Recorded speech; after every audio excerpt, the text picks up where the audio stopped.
just get the last bit of bed saying we're all up. There we go. You know what? I'll have the notification come up there. All right. I think we're all good. I think. Are we all live? Yes. Yeah. We are live. Oh, pardon you, whoever did that. All right. It was me.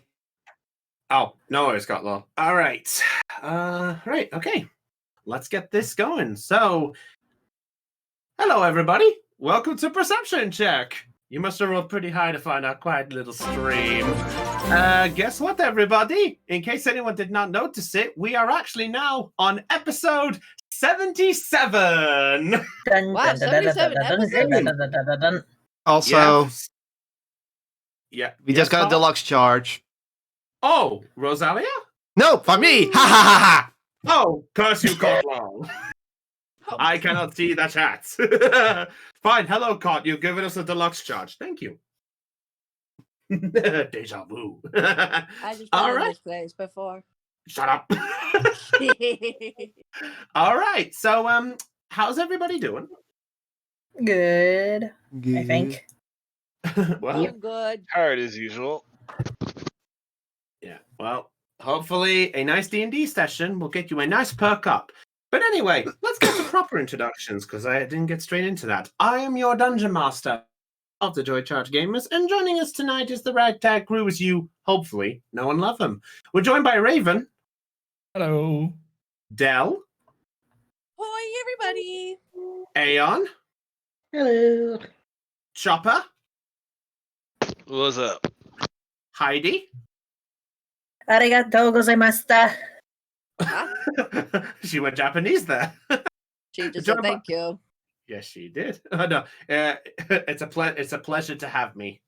I think is what the proper terminology is. Close to that. Joined by Alina. You know something? Heidi's not the only one who knows a little bit of Japanese. Hey, I mean, everyone who's watched at least one anime will at least know one line. I think everyone at least knows one meme, Owawa mo shinderu. Nani? Thank you. And we're joined by Kotlong. I am here. Indeed, you are. Hello here. I'm Brownie. No, you dare. I'm out. I'm trying to be funny. What do you For a want? second, I thought Kotlo was gonna reply with, "Why did you name me this way?" I mean, he can if he wants, but it's up to him. All right, so I would actually like to point out, first of all, a huge thank you to all of you who've been supporting of this for the 70 odd episodes that we've done this, whether we've had good things or bad. And also, thank you to all of the players who put up with all of my nonsense through all of this with the mix-up things. So I generally just want to say, just before we properly get started, as we've reached 77, I would like to say a big thank you to all of you who have put up with this, whether the players or the viewers. So from a DM, thank you. That's all I just wanted to get out of my system at this point. Yay! You know something? I'm gonna try this on the computer again, just for craps and laughs. So give me a sec. Oh, no problem. Oh, I see. He was using something else to connect to our call. Yeah, I was using my phone. Ah, no worries. No worries, Lena. Do what you gotta do. Basically, Lena's got some tech issues, so we'll hopefully see if we can get this fixed up in just a moment. All right, but If it doesn't, I will shit my computer. no worries. I mean, at least you can still have Roll20 up on the computer right now, right? Yeah. Yeah. So at least you got a means to connect. So that's the plus side, right, everybody?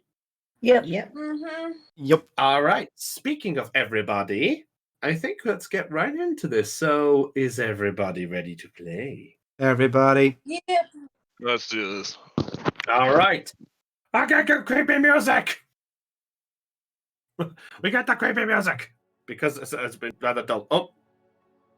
Oh, Lena's joined back. It still told me no routes, so I'm All gonna right. say screw it. I'm just gonna say screw it and use the phone this go around. No problem, Lena. As long as you're able to at least join us, that's the major thing right now, at least. So just try every so often and see what you can get up. If you can't get it, don't worry about it, okay? At least you can still play. Right. Okay, everybody. Last time on perception check, the Hope Finders were busy enjoying the festivities of the city of Creo. As they were enjoying they were enjoying the Festive of the Fist, a local competition that happens every single year within the little city of Creo. You ended up with quite a bit of events that happened. You encountered Deezen and his training, a trainee pupil in the form of Topaz. You also managed to, with the help, with Magnus's appearance of the blade, you managed to spook an entire city, strike a deal to try to fix it all up, and also you discovered that there was a little bit of a hidden agenda in the form of a certain familiar foe in your eyes, as much to the enjoyable part of all of that in the form of Diction, proven alive and well. As this was all going on, you managed to acquire a bit of extra information as you were doing all of this. And with the help of finding out about Stonebreaker's involvement, found that this was going a bit further than expected. Now, after you went up the mountain to recover Trilly, who got kidnapped, you managed to make your way back down, prepare yourself for the third day, and in the process, you were also given a nice bit of accessory in the form that Trilly has got it, with the appearance of a Silverfoot. In all of the doubting, you managed to make your way to a local appraisal shop where you discovered Topaz, Trip, and Trilly, Team TTT. Don't do it. Hi, Don't do it, I'm Gmo. TT. Not now! Get out of here! Your time trials are stupid! Okay. Yes, I know, TT. Thank you. You ended up encountering a individual by the name of Madame Vassal, and with the help of her students, you managed to uncover the goods of the items that you had acquired. And also, you encountered a small little green tabaxi child in the form of Emerald Primrose. After striking a bit of a deal to take her to meet up with the rest of the team, you made your way to the center square to prepare for the opening ceremony of the third day of the Festive of the Fist. So, Hope Finders. At this point, it is about coming up to 9 o'clock in the morning, so it's just coming up to sort of the early parts of things. And at this point, the crowds are beginning to gather within the center area of Creo. Topaz, as you are a resident, you obviously recognize that this is the usual time that the Festive of the Fist opening ceremony normally takes place. And with all of you there, you're able to see that Mayor Argonaut is basically on the stage. He's sort of adjusting himself, getting things ready on the stage as he's getting sort of prepped up and such. And he looks over in your direction, and he actually notices you, Zelion, and he's ushering you over at this point as well whilst he's on the stage. So at this point, you all basically have some time to do what you so wish. So, Hope Finders, what do you wish to do?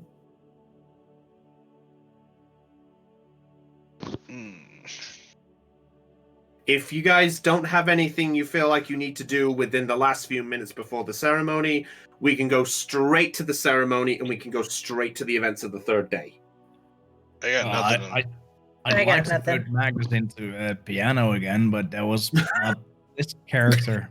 That was not weird. I'm on my way to the stage right now. Okay, so Zelion's going to make his way to the stage. I forgot what he was in the last yeah. episode. Yeah, it's just verifying things, that's all. All right. Yeah, don't worry. I made the note that you were on your way, so don't worry. I just wanted to make sure for the sake of continuity. All right. At this point, by the way, as Zelion is making his way over to the stage, Emerald, who is basically still clinging to Topaz right now, is looking sort of everyone and is seeing like the crowd building up and such. And she's beginning to get a bit more excited. And Topaz, you can feel like her claw is sort of gripping you more tightly, but it's not so much of a scared grip. It's more of like she can't contain her excitement type of one. And she essentially is just like, oh, I wonder what's going to happen this year.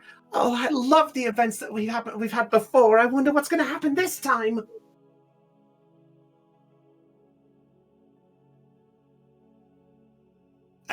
Okay. And at this point, Argano is seeing Zelion walk into the stage. Argano at this point looks at you and is walking sort of up to the side of the stage where you are and just goes, Zelion. And he's making his way to the side there, and he's basically just standing because of like his stature as a dwarf. He's now, because of him on the stage, is actually looking you in the eyes because of his size. All right. And he looks at you and just goes, so Zelion, I presume you are ready for the opening ceremony? I pull out my loot. Ready? Oh, good. Okay, so let me just explain how we're just going to get this ceremony started up. I'm going to get the crowd's attention and give them a welcoming speech and such. Then, as proper culture depicts, that the champion of the previous tournament will come onto the stage, give a proclamation of a challenge, if you will. Then I will come up and explain, and then basically I'll just warm up everybody with my introductions a bit more, and then you will come onto the stage and you can perform your opening ceremony, and then after that we send everybody on their way to the events. Okay, gotcha. All right, is there anything else you need to know? Because I think it's best actually, maybe I should ask you the question. What's exactly your... So if I gather this correctly, are you all disappearing off out the city once this is done? Yeah, that's the plan. Okay.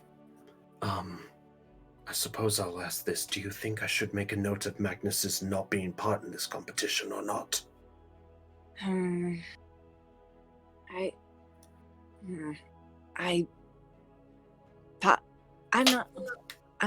not sure. I think that would be up to him. But I don't know. I feel like it would be best to let the public know, but at the same time, I don't know. No worries. Just take your time. If anything else, there's a few minutes before the ceremony fully gets off. So if you need some time, you can quickly go ask Magnus and let me know when you get back. Just make sure you're back at this stage by the time I finish my second introduction. Oh, okay, gotcha. All right. So, what are you doing then, Zelion? Are you staying there for the minute, or what are you gonna do? Okay. Hold up. Is Magnus anywhere close by? Yeah. Basically, unless Magnus has moved. Yeah. Like how many feet? Like how many feet? I haven't. Yeah, I appreciate it. At this point, he is, based on where I've got my notes and things, I apologize by the map scale. It is about 60 feet away, so it's not that far. Oh, all right. Let's see. Jeez, how do I still have copper wire after all this? Okay. Because it doesn't get used up. All right, I'm going to use the message spell on Magnus. Okay. All right. Okay. So what is your message? Okay, message. My message is hey, Magnus, should the mayor announce that you're not going to be participating in the festival today? So Magnus, you get this message just ring in your head as you're there with the group. You do recognize the voice, so you are yeah, you are allowed to reply back with a one-off message. So yes, you are allowed to reply back to the message if you wish.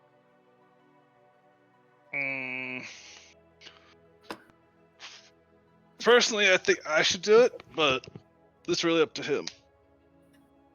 He had. Well, he asked me if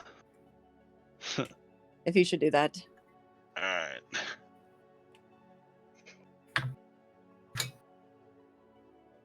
At this point, Emerald is actually looking up at you, Magnus, and going, Mr. Magnus, who are you talking to? That is a long story. Sometimes I have conversations with myself in my head. Oh, is that normal? Sometimes it can be. You mean it? She looks up at you, Topaz.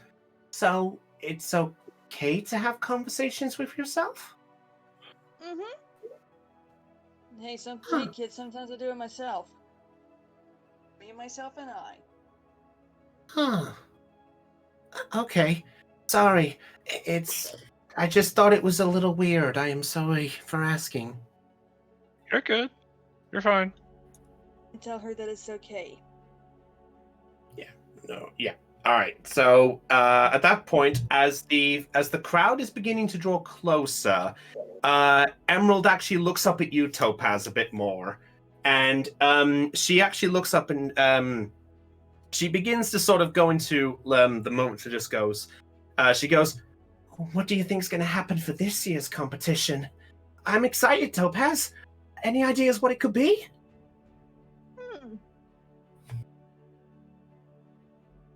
Well, we'll just have to wait and see there, kiddo. Come on, hop on my back. Okay. All right. So she hops onto the back there, and at this point, as this is going, what are the rest of you doing? Are you all just waiting for the ceremony at this point? Yeah, just waiting for everything to start. Yeah, Okay. Sorry. No, it's okay. Sorry, my apologies for interrupting. Go ahead, Heidi. Yeah, I was just gonna say Ursula's gonna be checking supplies, making sure everything is ready for when we head out. Okay. Yeah, that's perfectly fine. You believe you got everything of check, as I made the note that you guys did your last-minute shopping for going up the mountain, like warmth and things like that. So you guys are pretty much okay on that bit. All right. Okay. So at this point, before as Argono is preparing the last minute there, passing by your group, Deezen walks by, and he basically walks. Actually, no, sorry, I made the note. Deezen did already come up to you guys, so never mind. Ignore my wording. Sorry, I misworded that. You all right? Hey, it's okay. Okay. So actually, you know what? Magnus, you actually do catch out the corner of your eye. You do see that Deezen is looking at you. And he's got a sort of smirk on his face. Not like the mischievous smirk, but more like he's just looking at you guys, and that's all you can suss at this point. Based on the angle of where everybody is on the map. Just doing that as a heads up. Okay. So, at this point, Argono basically pulls out a large bell, and he holds up basically the little, the equivalent of a drumstick, and he basically goes, Creo, listen up! Dong, dong, dong, dong. And the bell just rings out all over the central plaza. And as this does, there are another 5 bells that ring around all around the city. And the entire crowd hushes. So the attention is drawn to Argono. And Argono then basically just steps onto this box, and he just puts the bell on the ground and he goes, "Ladies, gentlemen, races of all kinds, young and old, it is now time for our crowning achievement of our fair city. It is the Festive of the Fists Grand Hunt Challenge!" And at that point, the crowd is beginning to sort of raise their arms up in the air.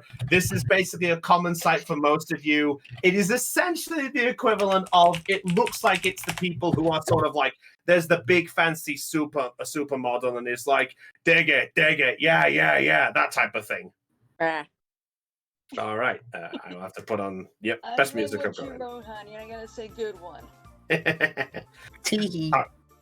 So at this point, Argonaut then goes, "Now, my fellow people, both visitors and residents, I understand that we have had some trials over the past few days in both many different forms, but I would like to point out that for today, we ignore all of that, and we go and enjoy ourselves. For it's time to announce the third day's events! Yeah. Emerald at this point is actually clinging to you, Topaz, and she actually looks down at you actually a bit more and goes, "Oh, do you think it's going to be another Deer Fox event? Or, oh, what if it's another Yeti con?" Hey, that'd be something cool. I remember whenever Deezen caught that live Yeti last year. Oh, yes, that's right. Oh, I remember that. That was the year Deezen became the champion for the first time. Mm-hmm. Yeah,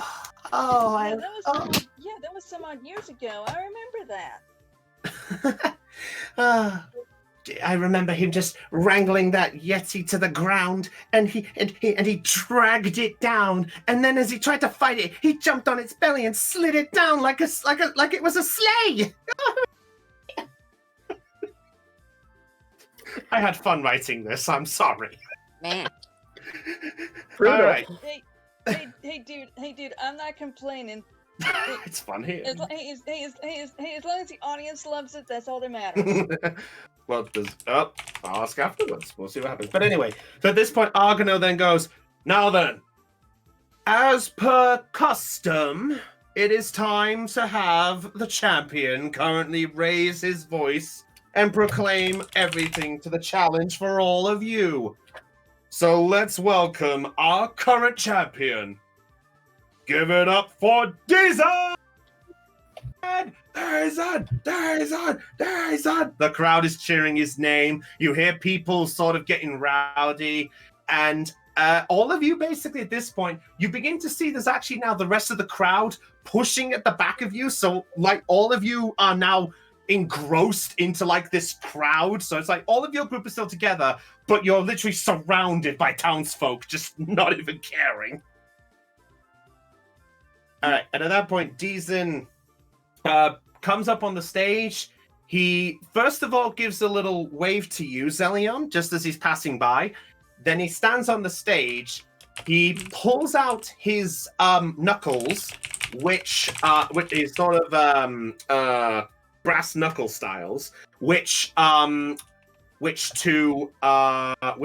Goldie and Ursula are very familiar. And he just clangs them together like, boom! And at that point, everyone just looks at him. And Deezen just looks at him and goes, "There are many new faces here and some returning ones. It's great to see that some of you still have not lost your drive for battle. But heed my words. As the current champion of Creo, I refuse to go down easily. You want my title. You want to be Creo's #1. Then prove it.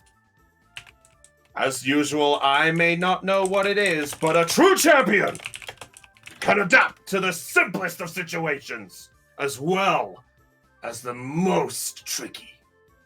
Let's see what you all got. But know that me and these babies won't let it go so easily. Yeah! There he's on! There he's on! There he's on! The crowd is beginning to get louder and louder. And as he walks off the stage, he sort of looks at Argano, gives another wave, and then as he walks by you, Zelion, he leans into your ear and goes, I hope that's not too hyped for you to play. I'll try my best. Go on. Be ready. Oh, all right. All right, and he begins to walk off. And at the minute, he's basically just walking down the side, and he's just standing next to one of the nearby benches. Pretty much the only bench that's still in check. As everyone, and at that point, the crowd begins to see that the benches that where you guys had the benches that were like the previous 2 days, they're now being moved. And the whole of and at that point, Argano basically then claps his hands. Let's give it up for our champion. And now, before we carry on, we have to show our appreciation. To get everyone calmed down to a point that you can all listen. And at that point, a few of the people begin to snicker like... And he sort of goes, I remember last year, there were 3 teams who didn't know what they were doing. And as we all know, only one of them came back alive. So don't hold it if you screw up. At that point, everyone sort of whoosh. And now, I would like to welcome our opening act to get you guys in the mood. He is a wandering minstrel who has entered our fair city a few days ago. I know some of you may know him as the traveling companion alongside the Vorpal user, but he is not here under those terms. He is here as a man who wishes to play. Zelion, please come take the stage. Whew. All Okay. I go on stage and I walk out. All right. So as you do so, everyone now is looking. You begin to hear, like, as you're walking, there's a few murmurs from people, and they're just sort of just like, wait, that's the one? Yes. Yeah, you can't hear it. In fact, the group of people, the rest of your teammates, you begin to hear a few chatters around you and just goes, this is the one who travels with that Magnus guy? Yeah, that one. Why would he be traveling? Isn't he supposed to be good enough? Yeah, if you ask me, it sounds like a waste of time. Look, let's just listen. If we listen long enough, we might be able to get the true meaning. Who knows? Might be more funny if he screws up. And at that point, Magnus, you actually recognize one of the voices. One of the voices is actually from the drunken fellows that you encountered a few days ago. Oh, the ones who went through one of the ones who went through a table. Yep. I turn around and stare at them. Oh, well, you're not the only one. as you have Ursula doing that too. And they look and they just sort of give that smirk and go like, hi. I'm like, I'm just going to hint my dagger. I'm not going to pull it out fully, but I'm just going to unsheath it just enough to show the blade. Okay. I'm going to do something even more brazen. I'm walking over. Oh shit. Do I see my teammates in the crowd doing this? Make a perception check. Name of the dear. show. Oh no. Well, Perception. Oh, gee. I gave the opportunity. Chopper, you're not gonna do anything stupid. You're not gonna have Magnus do anything stupid, are you? We'll find out. 11. It's a little hard to see, but you can at least make out where Emerald is in the crowd. You can see Emerald on the top of someone's shoulders, but that's all you can see because of the crowd. All right. I just give a brief wave. All right. Okay, at that point, the drunkens basically they see you approaching and just goes, well, look who showed up. I'm shocked that you don't remember me throwing one of you through a table last time. Oh, I'm fully aware of that. I presume you're entering too. I would look forward to a proper rematch. As he cracks his knuckles. While tempting, I have other plans. Other plans? What's more important? You're still here on the third day, are you not? Things that you will never understand. Like loyalty, for one. All right, Zelion, while this is going on, I would like you to roll a performance check. Oh. And can I roll an intimidation check? You know what? What? Sure. I'll allow it, but it's all right. Just wait for me to call it next time, okay? There's a reason I asked. Also, I am terrified. also, you didn't really intimidate them. You said like, "I'm loyal." Yes! Oh my god! I roll! 31? Dude. Wow. Well, it's it's pretty fucking perfect. Why do I even try? All right, you know what? Go ahead, Chopper. Roll your intimidation check. 18. 18. Okay. All right. So, you know what? Because technically Ursula is with you behind the back, I'll allow you to either do it with advantage or Ursula can roll her own. Up to you, Manius. I'll give him advantage. All right. Roll again. 18 it is. 18 it is. Okay. Right. In that case, give me a minute. I'm going to get some music playing. Plus 12. Jesus fucking criminy. Yeah. Hey, Final Fantasy 9. Yeah, I like this theme tune. What can I say? All right. Okay. So, as Zelion, as you're beginning to tune up your lute and get ready, you begin to sort of sense the hostility of the crowd, like they didn't really want to see someone associated with Magnus. But with a gentle strum, you're able to attract the crowd's attention, like they can sense the emotion.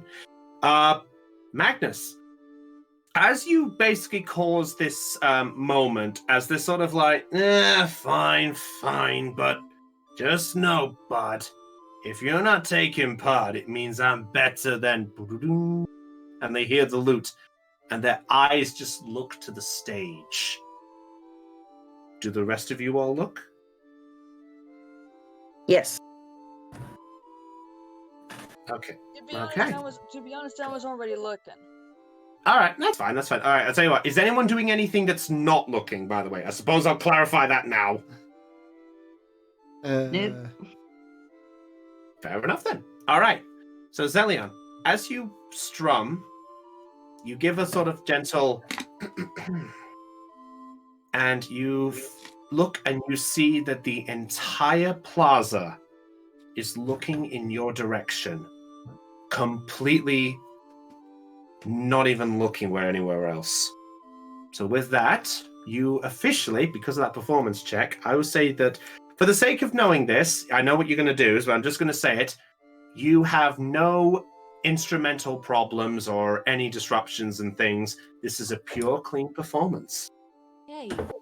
So, is there anything you wish to do for the performance? All right. I'm gonna start. Okay. I'm not gonna start off with a story. I'm just gonna start off with just knowing, I guess just because I'm sensing the hostility, I'm just gonna play like a calming melody at first, and then progressively build up the excitement a bit, and then after that, I'm gonna be reciting the Three Ravens poem, and then finish off with a tavern ditty that I wrote and I've been longing to use. Okay, if you I want... recommend another song. Well, you're not there, so you can't right now. No, meta. Oh, go ahead. What's the meta? Check Discord. Oh, what is it? Floyd time. Maybe later if the copyright allows it. I don't know. I worry about the copyright. Don't worry, it's fine. That's a good song though. Actually, I do recommend that. So, Oh I'll yes. listen to it later. yeah, Well, listen you're- to it if you Well, want. you're by Listen the to the whole side. Dark Side of the Moon album. Trust me. You know what I say? When you're What? holding my hand, will you be there to hold my copyright? Oh, Well done. I like that. no. Okay. Anyway. I'll tell you guys this after Yeah, stream ends, yeah. but for one brief moment, I understood Pink Floyd. I'm glad to hear that. They're a great British band. Oh, Damn right. All right. But which one of them is Floyd? So, Zelion, if you wish to perform it, go ahead. The stage is yours. As the attention of your 3 ravens now has everyone engrossed. So, if there's a tavern ditty that you have, you are welcome to perform it. Do you need any music of any kind, or do you want me just to keep it silent, or is this fine? Since I don't know how to describe, since I don't really know how to describe this melody, it's just know that it's pretty upbeat melody. Okay. Unfortunately, I don't have I don't have one that's a pretty upbeat, except for the "Drunk as You Like." So, you know what? I'll keep this for now. So just perform it at your leisure, and I can turn it down if it gets too loud. So go ahead. The stage is yours. All right. All right. To build up the hype of excitement.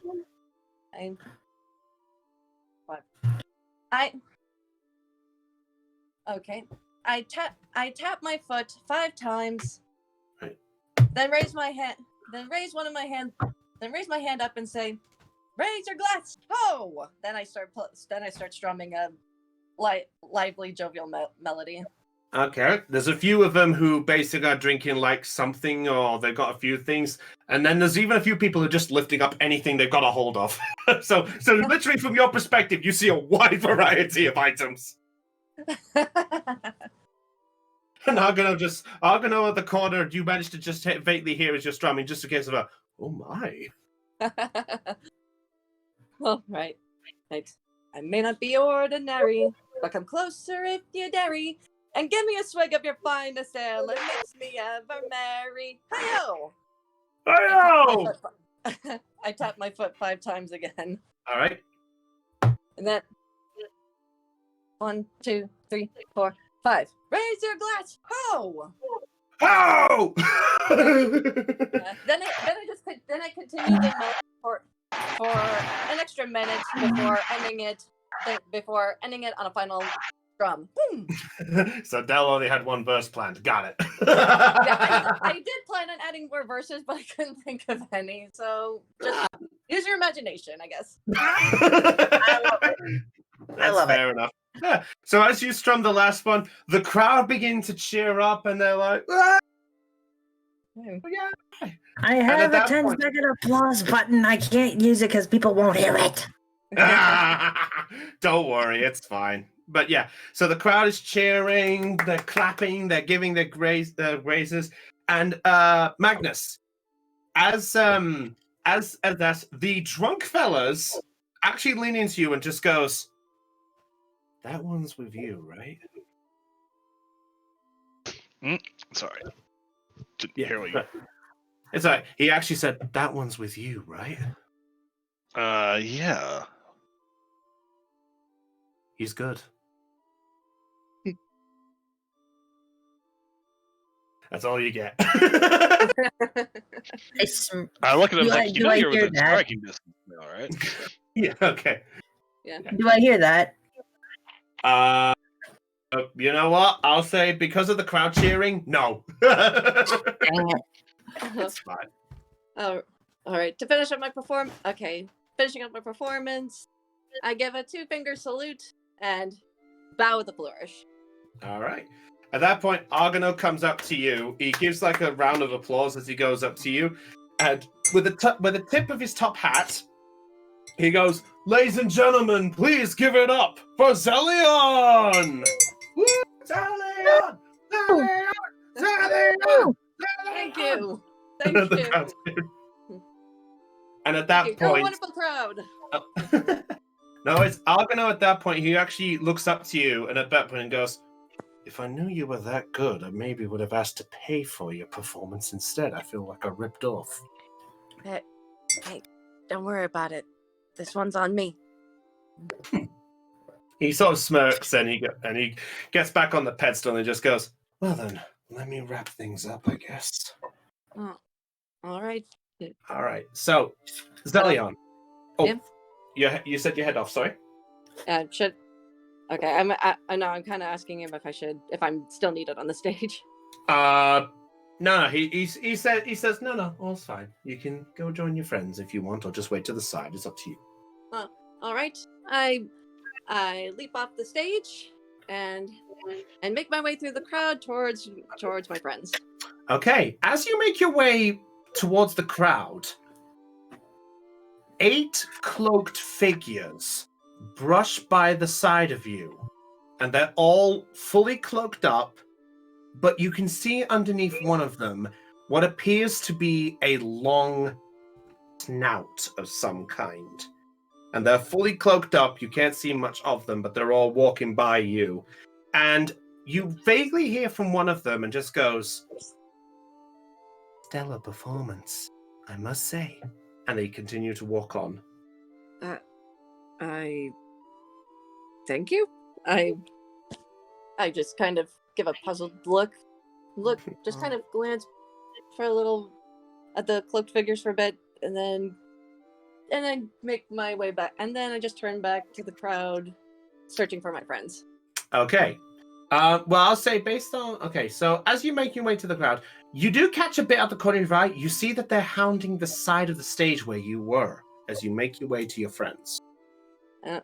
Like, I wave to them. Oh wait, I'm not. Those are the cloak figures, right? You're talking about that? Never mind. Yes. Okay, forget what I said then.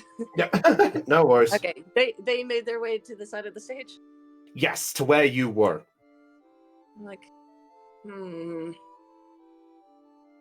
that's interesting. All right. So if you want to have a moment with the guys, you can do if you want, or whatever works. If there's anything you guys want to react with to Zelion, I'll give you an opportunity before we carry on, if you want. Right. So am I back with the group right now? Yes. Oh, all right. I wave to the group. Hey guys. Zelion, your performance was amazing. Thanks. Well, I suppose all the practice paid off. I was nervous. I couldn't tell. Thanks. I especially like that tavern ditty you made up there. Is that new? Oh, well, yes. Well, yes and no. It's actually more of an English translation of like an old dwarvish and orcish tavern ditty that I heard back in my village. Goldie leans in. What's English? No, I mean common. There you go. Common. I meant common. Had to be picky. I'm sorry. Sorry. All right. It's all right. So at this point, Emerald at this point leans over. In fact, Topaz, as she's leaning over, she's resting her hands pushed on your head like she's pushing you down as she's looking straight towards Zelion. So it's like... All right. And she looks and just goes, "That was amazing." Thank you. I'm glad you liked it. It was so amazing. Wait, that was a tavern song. And he looks up, and at that point, Emerald looks over at pretty much all of you and just goes, "Wait, has he played that before? What's going on? Wait, I've never heard a tavern before. A tavern ditty. Sorry, clarify."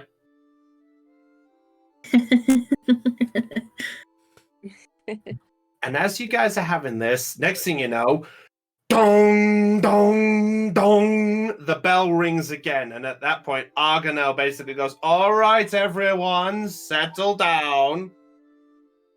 Think we can all agree that performance was a lot better than some of us expected.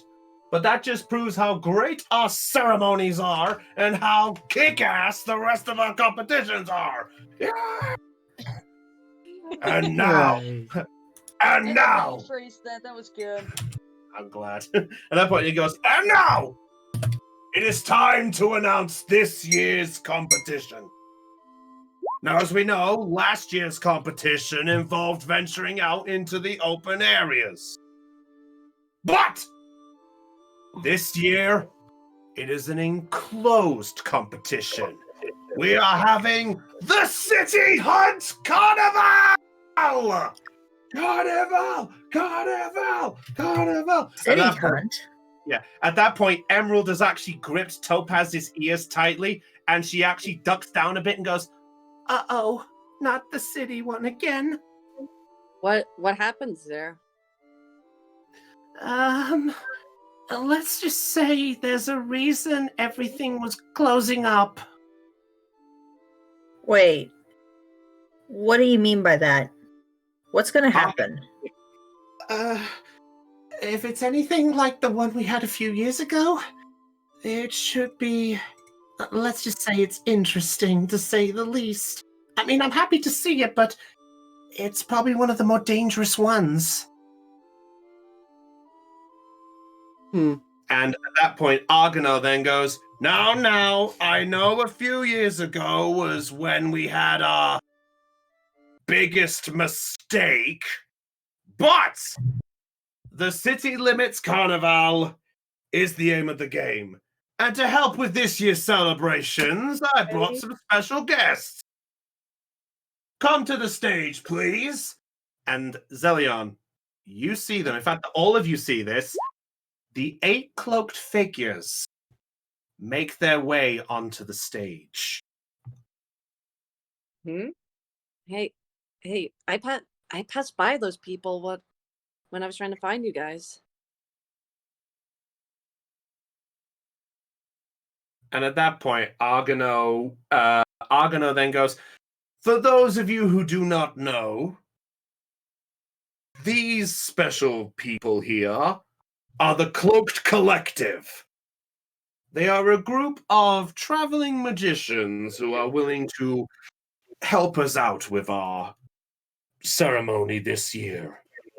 We came across them a while ago, and I will say that, for the most part, they were pretty well entertaining. If I would like to ask the leader of the Cloaked Collective to please step forward.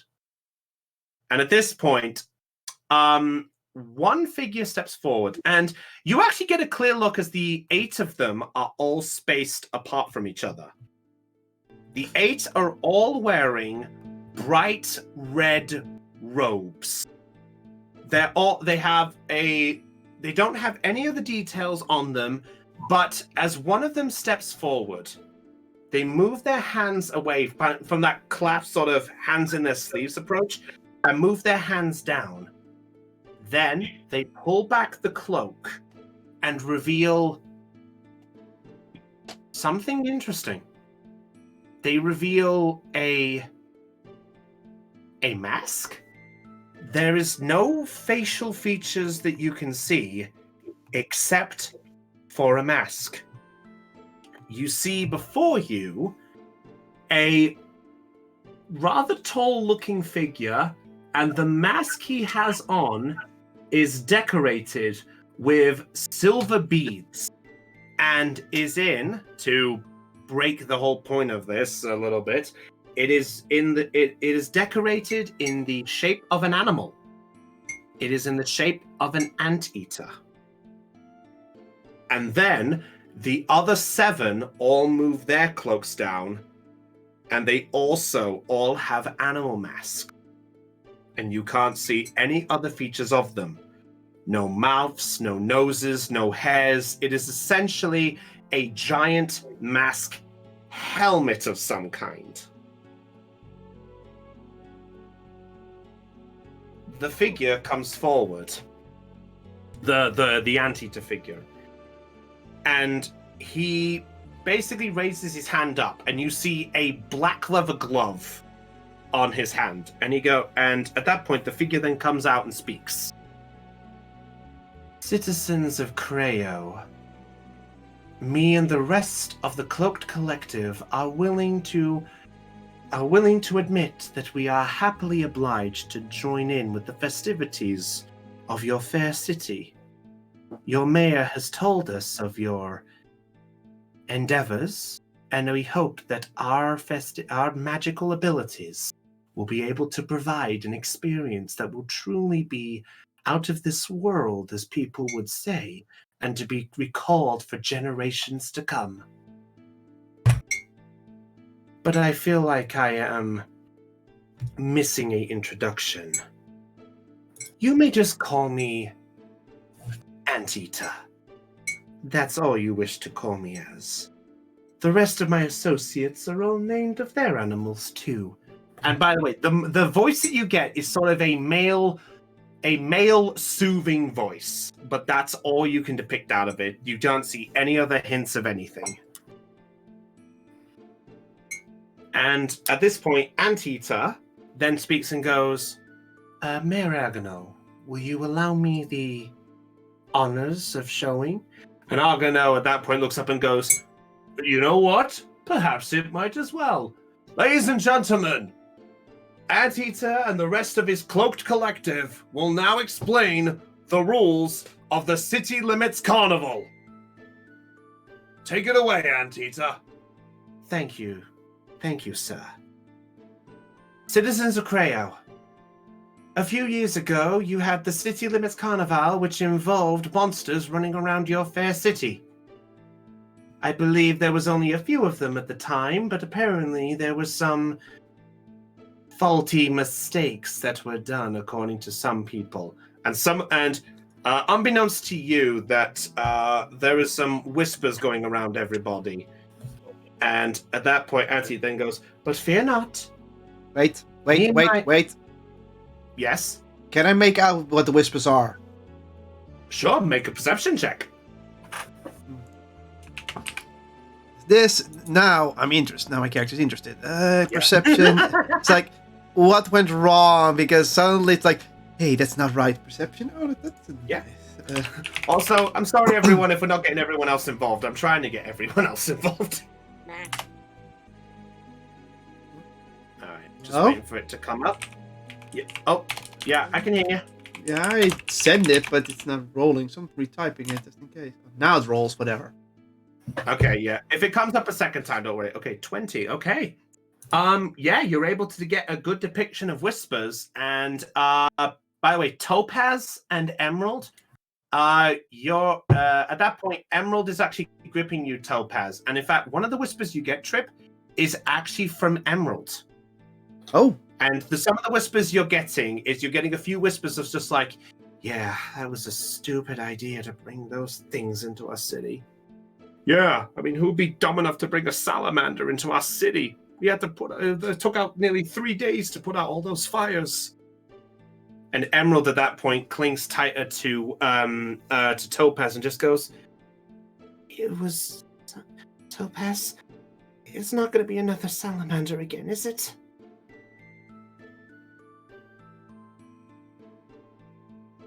Lena? Yeah, she's not gone. here. Oh, I didn't realize she disappeared. Okay. Probably I more think- tech problems.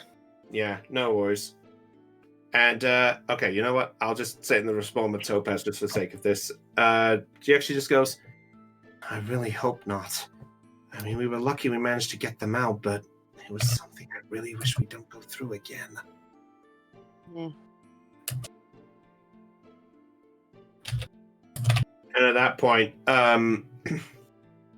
Anteater at that point, he waves his hand and goes, everyone, please settle down. I promise you that in the events of what happened, it seems like a risky thing to relaunch this one. But Mayor Argano basically has told me that a change of acquaintance, change of setting was needed based on how things were. And based on some events, he figured this was the best idea of a city.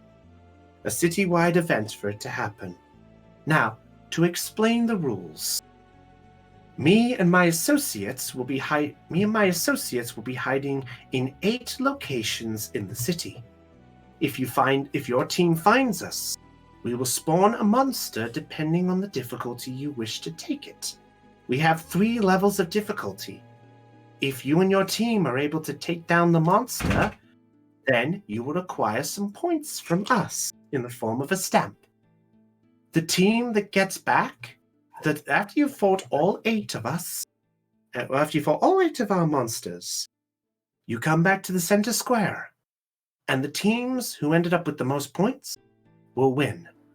But if there are more than one winner, or survivor, as what is rightfully said, then the remaining teams will battle against one final monster, and whichever team gets the final blow will be crowned the winner.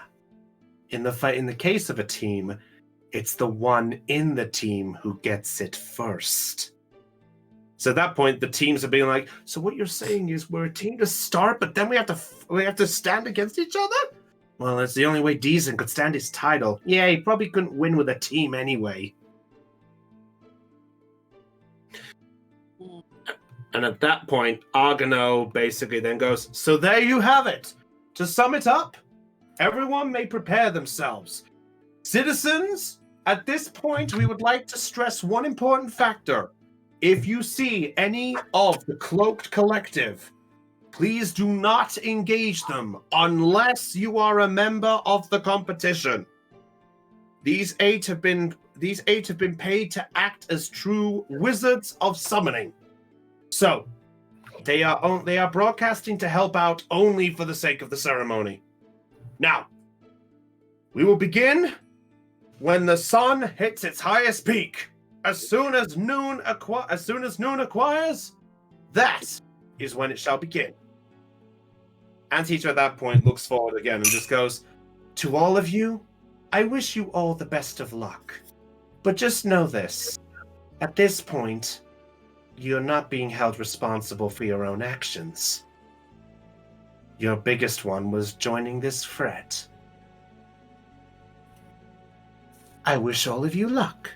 And at that point, the other 7 all turn to walk off the stage, and Anteater puts back his cloak up and walks off the stage.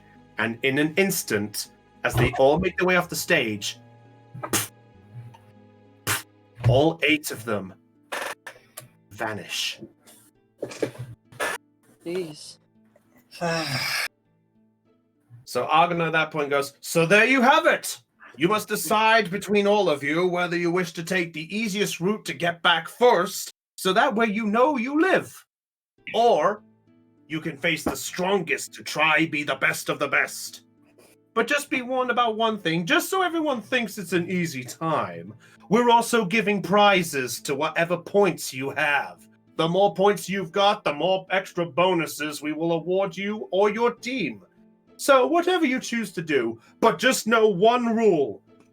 While this tournament is going on, the City Limits Carnival, no one leaves the city if you are partaking in the tournament.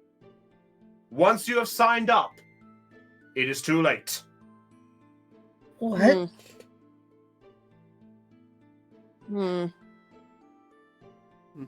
Now, our guards will be on the outside of the city to make sure that everyone is fine on the outside, but also so they can warn any last-minute people entering the city. On the other end of this, we would also like to point out that some guards will be on the inside to make sure everything is fine and dandy.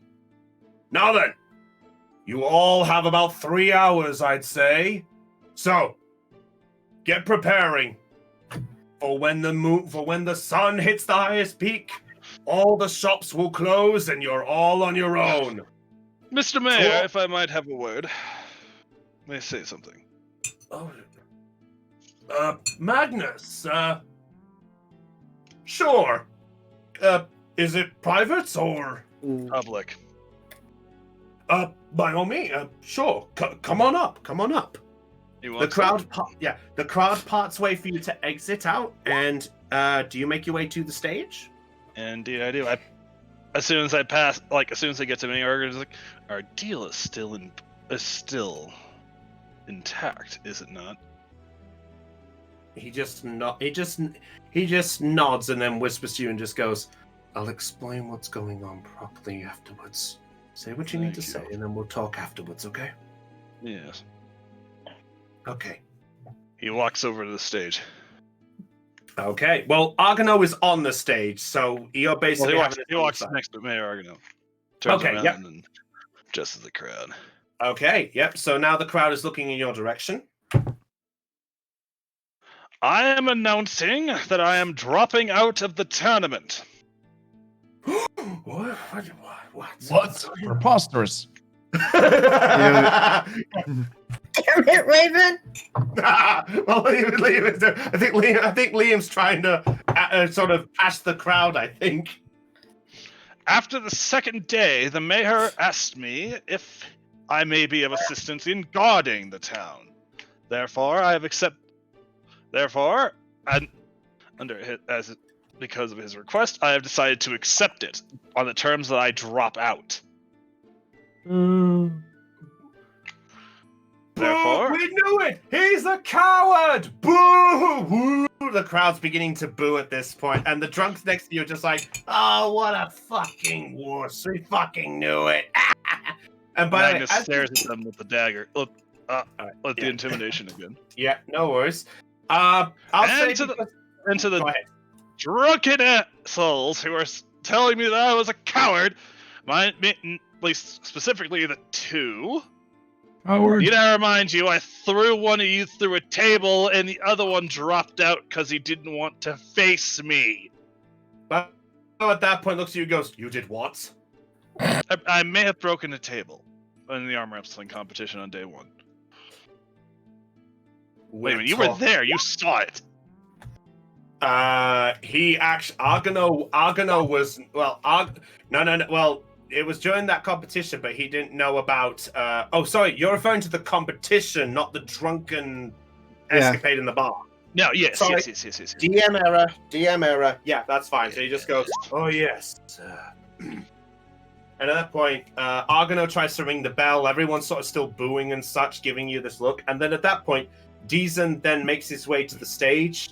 He pats you on the shoulder, and then with his gauntlet, he pounds the bell with a dong. It rings loud, causing a bit of a shake-up and things. And I'm afraid to say, because of the hit of that, everyone's taking some damage because that was a loud ring. Oh gosh. Everybody around takes 3 points of psychic damage, so you all take 3 hit points. Oh no, a cricket died. Cricket died. Okay. All of us take 3 damage? Yes, every single one of you in the crowd takes 3. So yes, everybody, I'm afraid. Ow. And at that point, Deezen just goes, "My friends, you must understand one aspect of things. If this Halborg was truly a coward, why would he have come in and chose to leave on the second day? He could have stuck around to the end, but instead he's using his powers without the blade that we all fear, and he's willing to guard our city. If that does not scream someone who's truly willing to put his ass on the line and make sure everything's fine, then I'd say fair do. Besides," and he looks at you with a little wink in his eye, like a ding. "Besides, we know this half-orc wouldn't be able to beat me.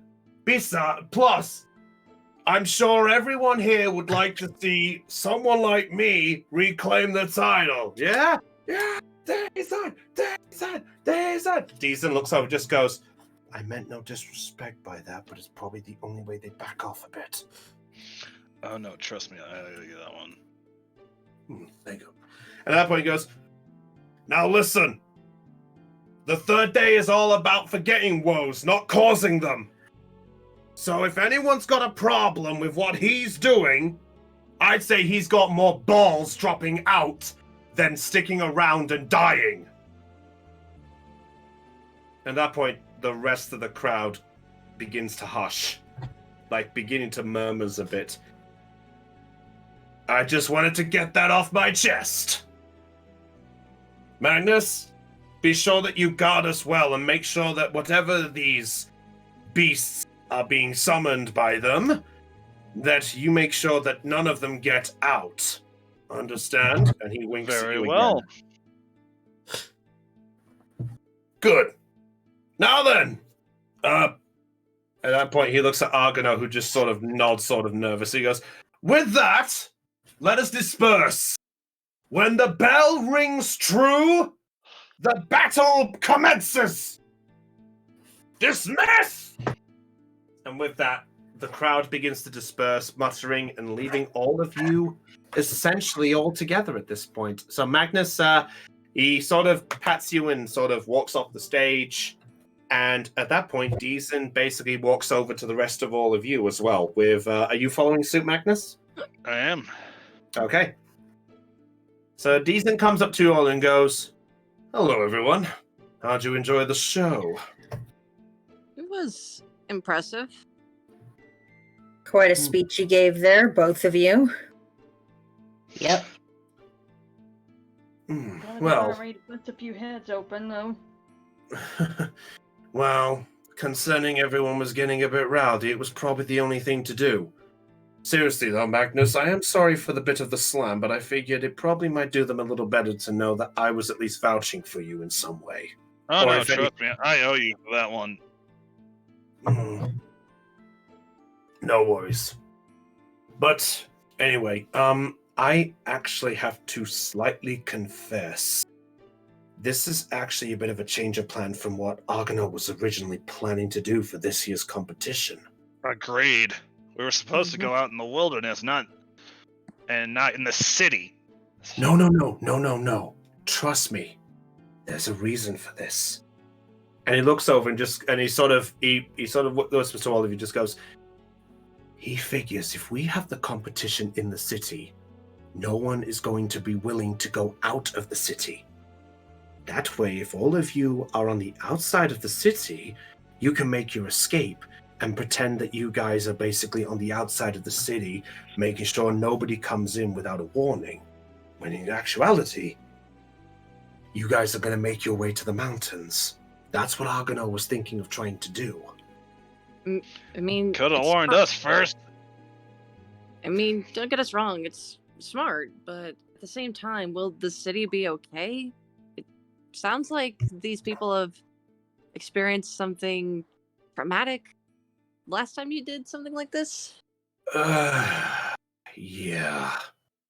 It was about 3 years ago. And at that point, he looks up at Emerald and Topaz and just goes, I'm sure you two remember it well. Unfortunately, yeah. At least I remember it. Emerald sort of nods a bit, goes, yeah, all I remember seeing was a lot of fire. Those salamanders were not the best idea from Argonaut. That's definitely a true statement. Yeah. At that point, Deezen just looks and just goes, well, the short version is Argonaut decided that he wanted to do essentially what we've got here, a city limit carnival. He decided to acquire some outside aid in the form of elementals. Unfortunately, with a bit of respect to him, they turned out to be more powerful ones than he thought he was acquiring. We managed to stop at least a few of them, but the fire one decided to keep spreading a bit. We managed to finally get rid of them without some casualties. And, well, let's just say that's something we're not letting go again, or at least not without proper outside help in proper control anymore. Those cloaked figures, though. The Cloaked Selective, they called themselves? The Cloaked Collective. Cloak Collective. Yeah. Who are they? Are they trustworthy? I'd be honest, I've only just heard of them quite recently. Supposedly, they're all magic users. None of them really are seen using a blade of any kind, but apparently Mayor Agano says he goes back with one of them, but considering that according to them, no one ever sees their faces.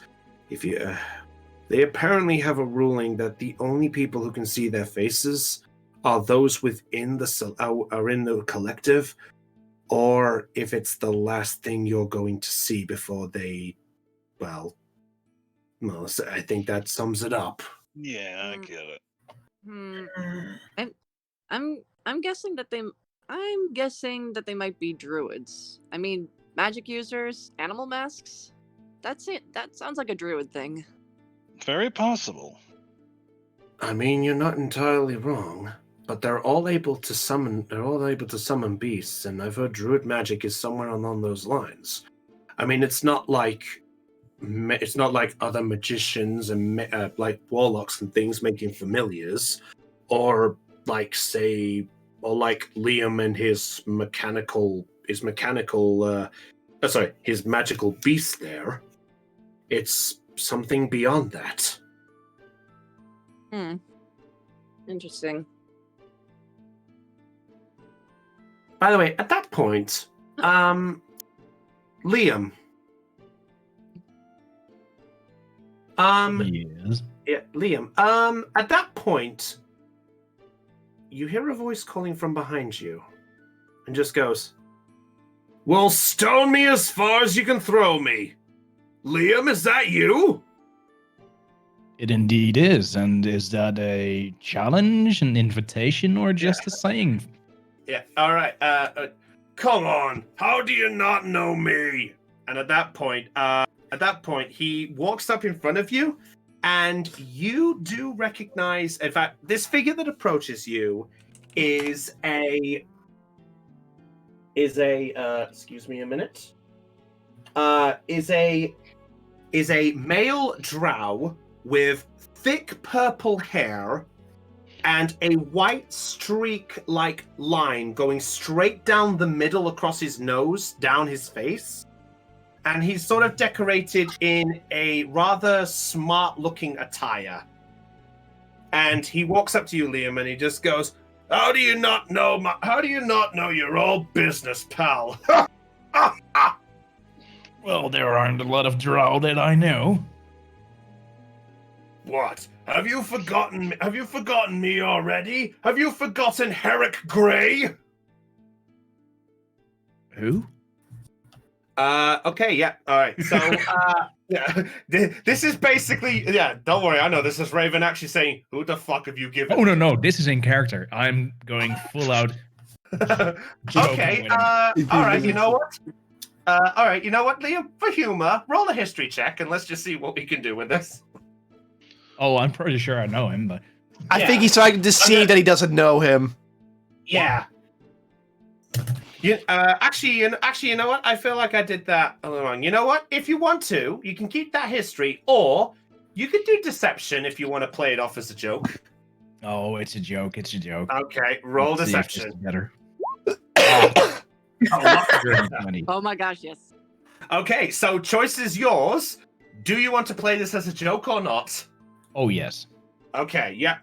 So at this point, Herrick at this point goes, "Come on, Liam, buddy, don't start doing this to me. Surely you know me by now. I'm just surprised to see someone like your ass over here."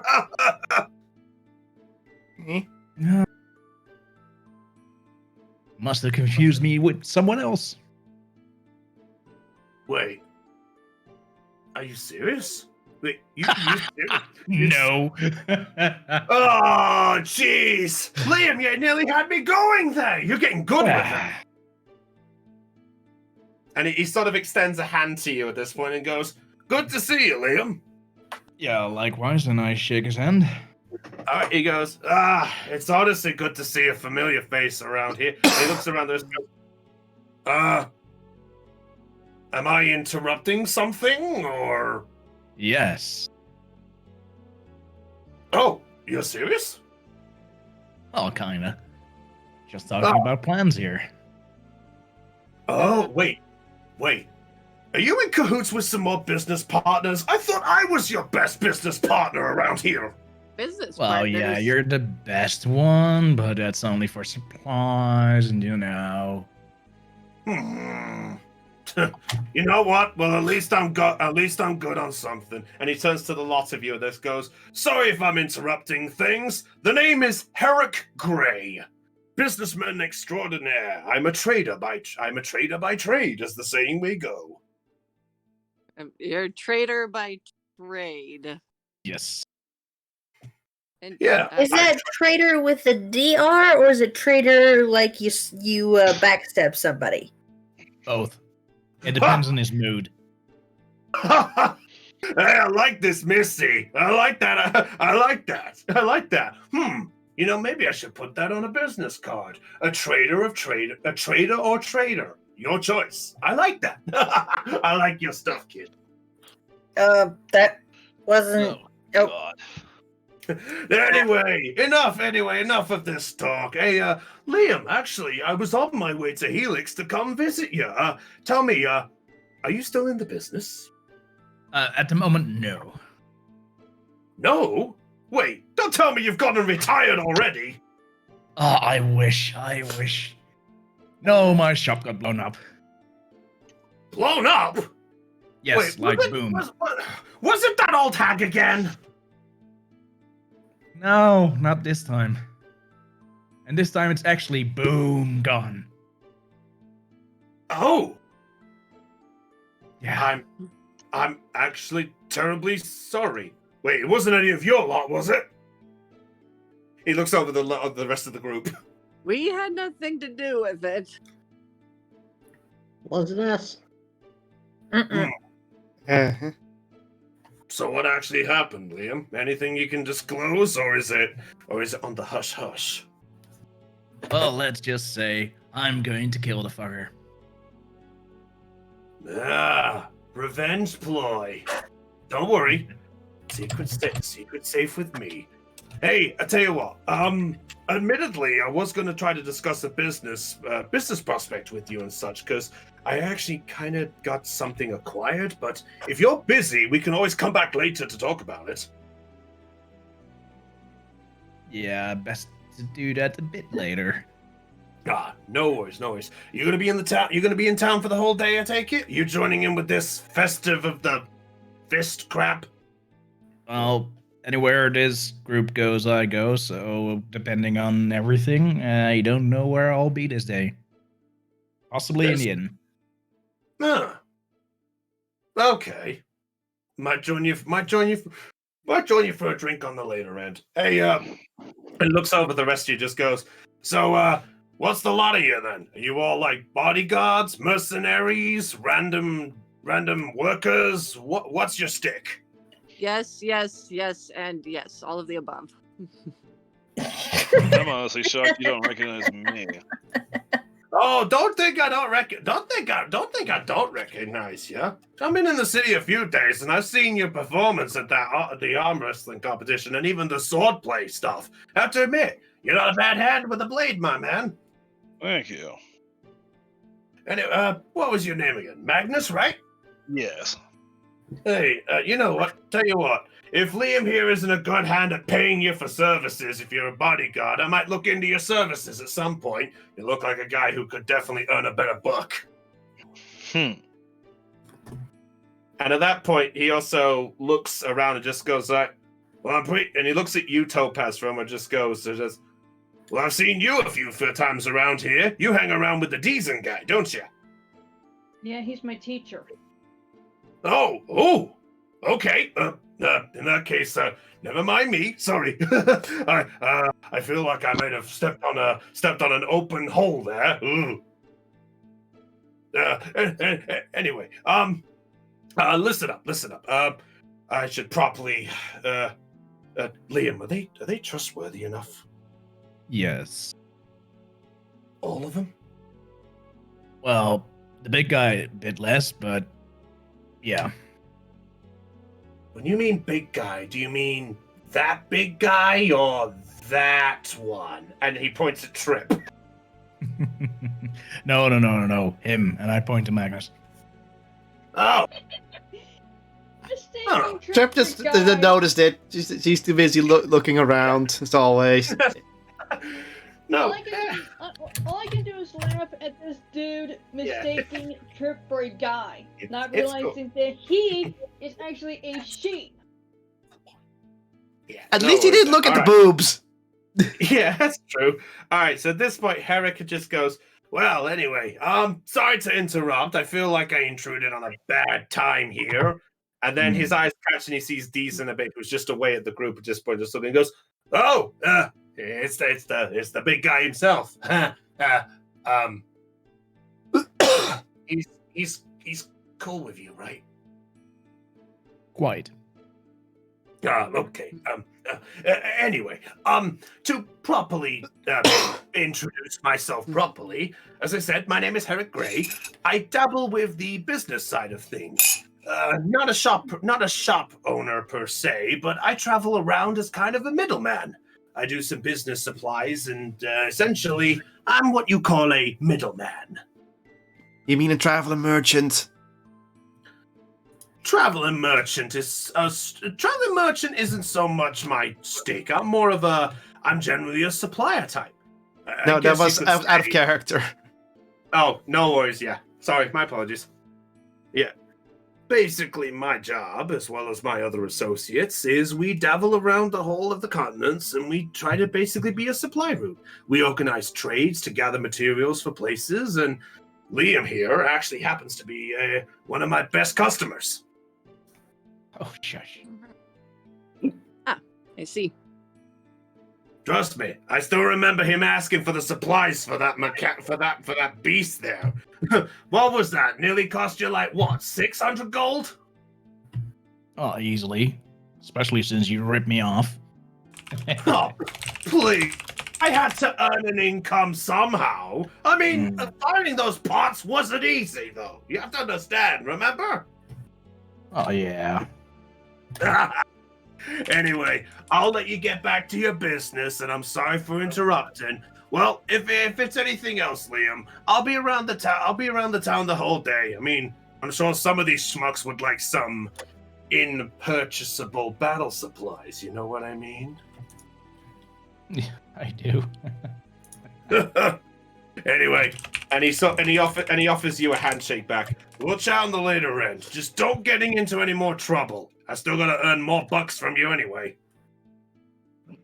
Trouble? Me?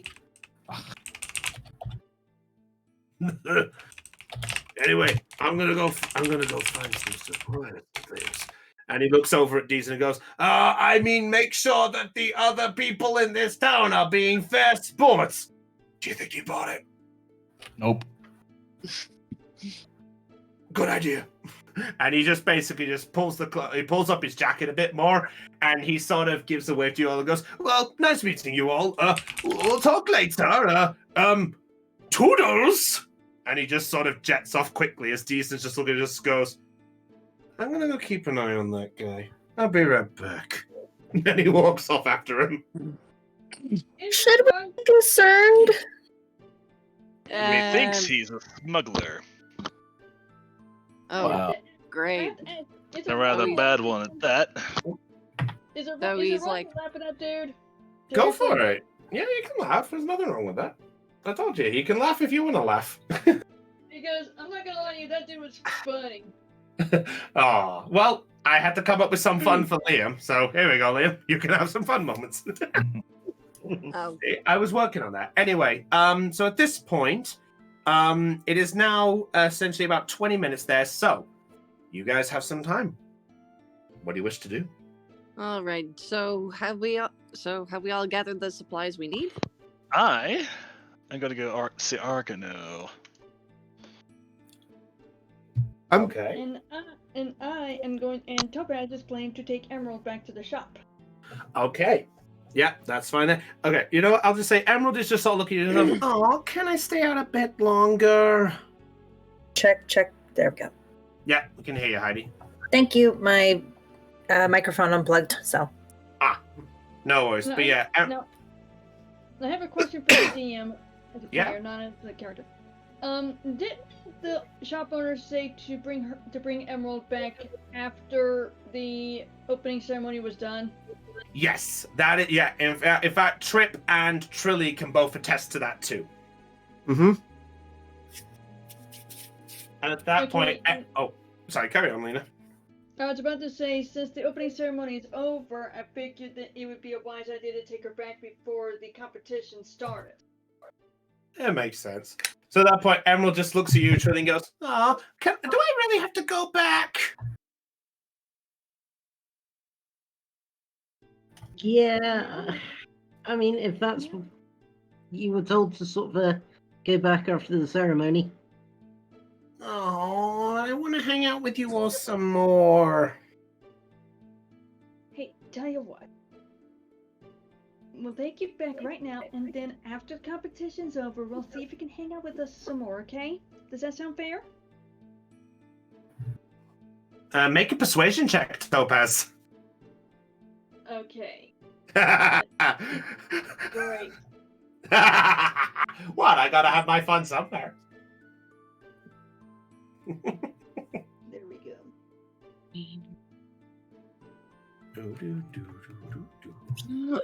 And persuasion is a plus 0. So just roll a d20. Mm-hmm. 11. All right. Well, that really sucks. No, anything's better. Well, it's a child. It's a child nonetheless. Well, that's Because it's true. you. Yeah, so plus it's Emerald. So at that point, Emerald just looks at you and just goes, "Oh, okay. We can go for some candy, right?" Sure. Yay! I'm so grateful. Yay! At that point, she And sort of jumps interruption. off. Yes? Thanks for the 10 biddies. Yay. Hi. You're welcome. D. Oh, thanks, Heidi. Mhm. All right, yeah. All right, so Topaz is taking Emerald home. Magnus is going off to see Argano. What's everyone else doing? Is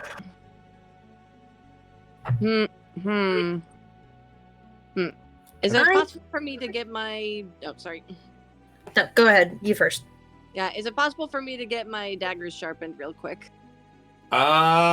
You can certainly try. Remember, well, you've got about 2.5 hours, so you can see what the blacksmith will say if you want. Yeah. I kind of want to touch up my blades. I'm just hoping it doesn't take too long. Okay, that's fine there. All right, Ursula, what are you doing? I was going to see what that cloaked collective is all about and see where they're at and maybe spy on them.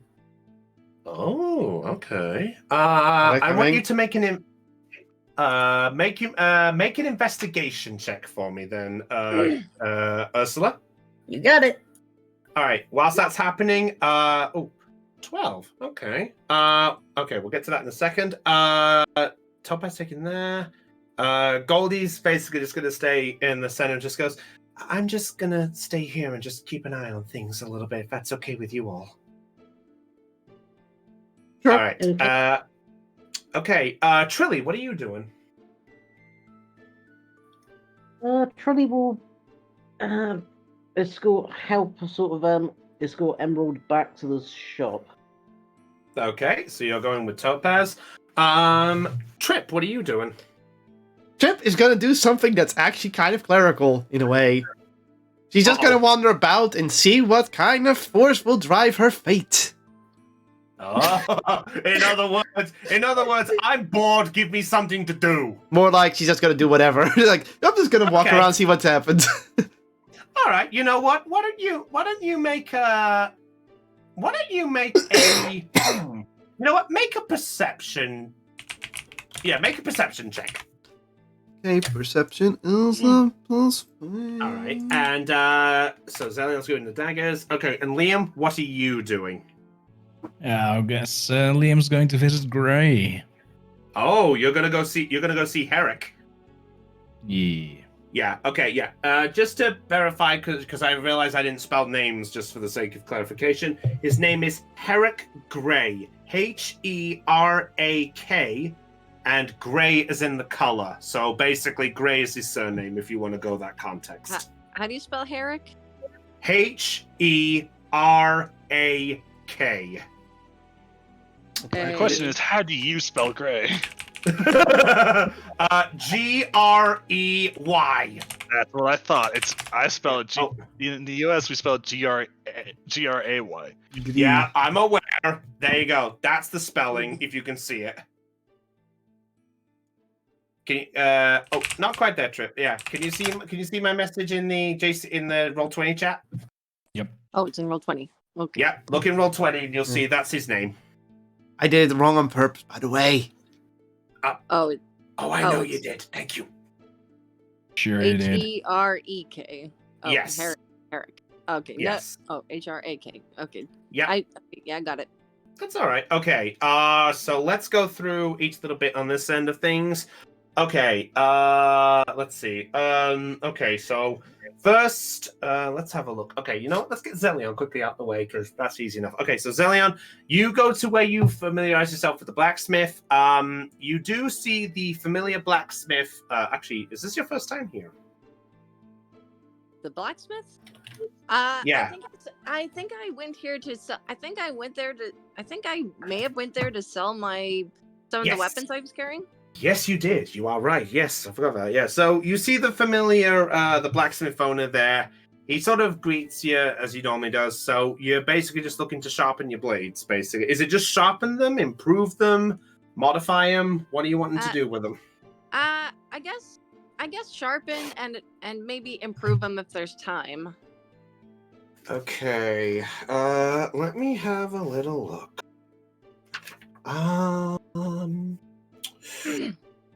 Okay. Okay. So he does offer. So he says, "Well, I can sharpen them up. I can sharpen them up quick. That's a quick, like 30-minute job to get a nice sharpen on them. As for improving them, I'm afraid it's going to take a little longer than what time I can provide. Okay. How long does it normally take? About 4 hours." Oh, we don't have that time. You know what? Just sharpen them. Sharpen them. Maybe after the competition, I'll see about improving them. Sure. All right. So if you're going to sharpen them up, he's willing to sharpen them for 1 gold per dagger. 1 gold per dagger. Okay, That's good. It's just a sharpening, so it's not like it's necessary much. Well, all right. I hand over the gold and my dagger and my vicious dagger. Ooh. Okay. The vicious one, he actually looks at you and goes, "Whoa, no, I can't touch this one. What? Why not? I can only touch it. I can only touch pure. Sorry. My stuff can only sharpen non-magical style weapons, I'm afraid." Ah. All right. Fair enough. I take back the vicious dagger and one of the coins. All right, that's fine. All right, so if you're just sharpening that, so in which case, your dagger, because the sharpening, are you staying there for the full 30 minutes to get it sharpened up? Yeah. Okay, so in which case, after 30 minutes, you get the dagger back. So because you sharpened it up, I will give you a choice. Your personal choice. Do you want to have advantage with that dagger for a few of the attacks? Or do you want a little extra damage onto it just for a little while? Because you've freshly sharpened it, it's basically, do you pick it as more likely to hit or more damage if you do?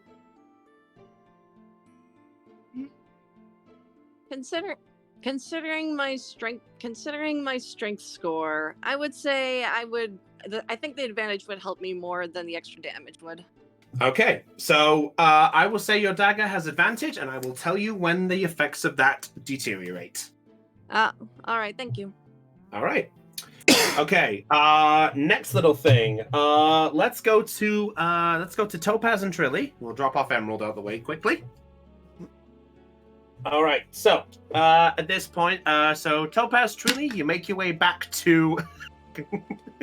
Does anyone want to say the name of it, or shall I?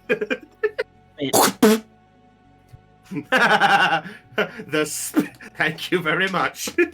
Thanks, Cotlol. That's one way to say it. You return to the Spit Academy, as it was, or shop, or whatever you want to call it. And Madame Vassell greets you when you make your way inside. And she looks over and just goes, "Oh, is the opening ceremony? Oh, welcome to the. Oh, you brought back Emerald. Mm-hmm. Emerald. The opening ceremony's ended, so we figured we'd bring her back. Well, that was the deal I asked about, so thank you for at least entertaining her for a while. I hope she didn't cause you too much trouble." Oh, no, No, not at all. none at all. Well, that's good to hear. Emerald, thank you for being good. You've done very well. Thank you, Madame Vassal. I truly appreciate those words. And Topaz, Trilly, thank you for letting me go visit the ceremony. I then No kneel down in front of her and pat her on the head. Okay. And now Vassal goes, "Now then, Emerald, I think it's time for your lesson. And you know what? You've been good, so you can choose the lesson today." "I can choose? Yay!" oh, can we do some transmogrification? And Vassal just looks and goes, "That might be a little outside what I can do, but let's see if we can find a lesson or two somewhere." And at that point, she leads Emerald towards the back. And as Emerald gives a wave goodbye, Vassal just sort of gives this bow and goes, "Thank you very much for bringing her back. And be safe out there." We will. "Thank you. Now then, come along, Emerald." And they make their way back inside into there. So do you two leave the shop, or what do you two at this point? I'm gonna head back to the group. Okay, Trilly? Yeah, I'll go back to the group as well. All right. Okay. All right. So next bit on there, Ursula. Present and accounted for.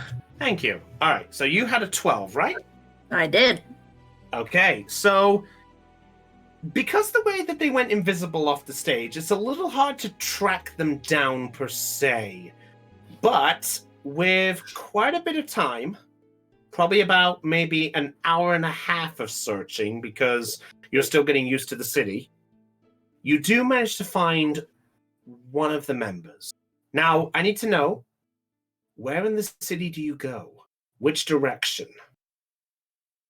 Would you highlight which way you would want to go? Probably over in this area. Towards the Twilight side. Okay.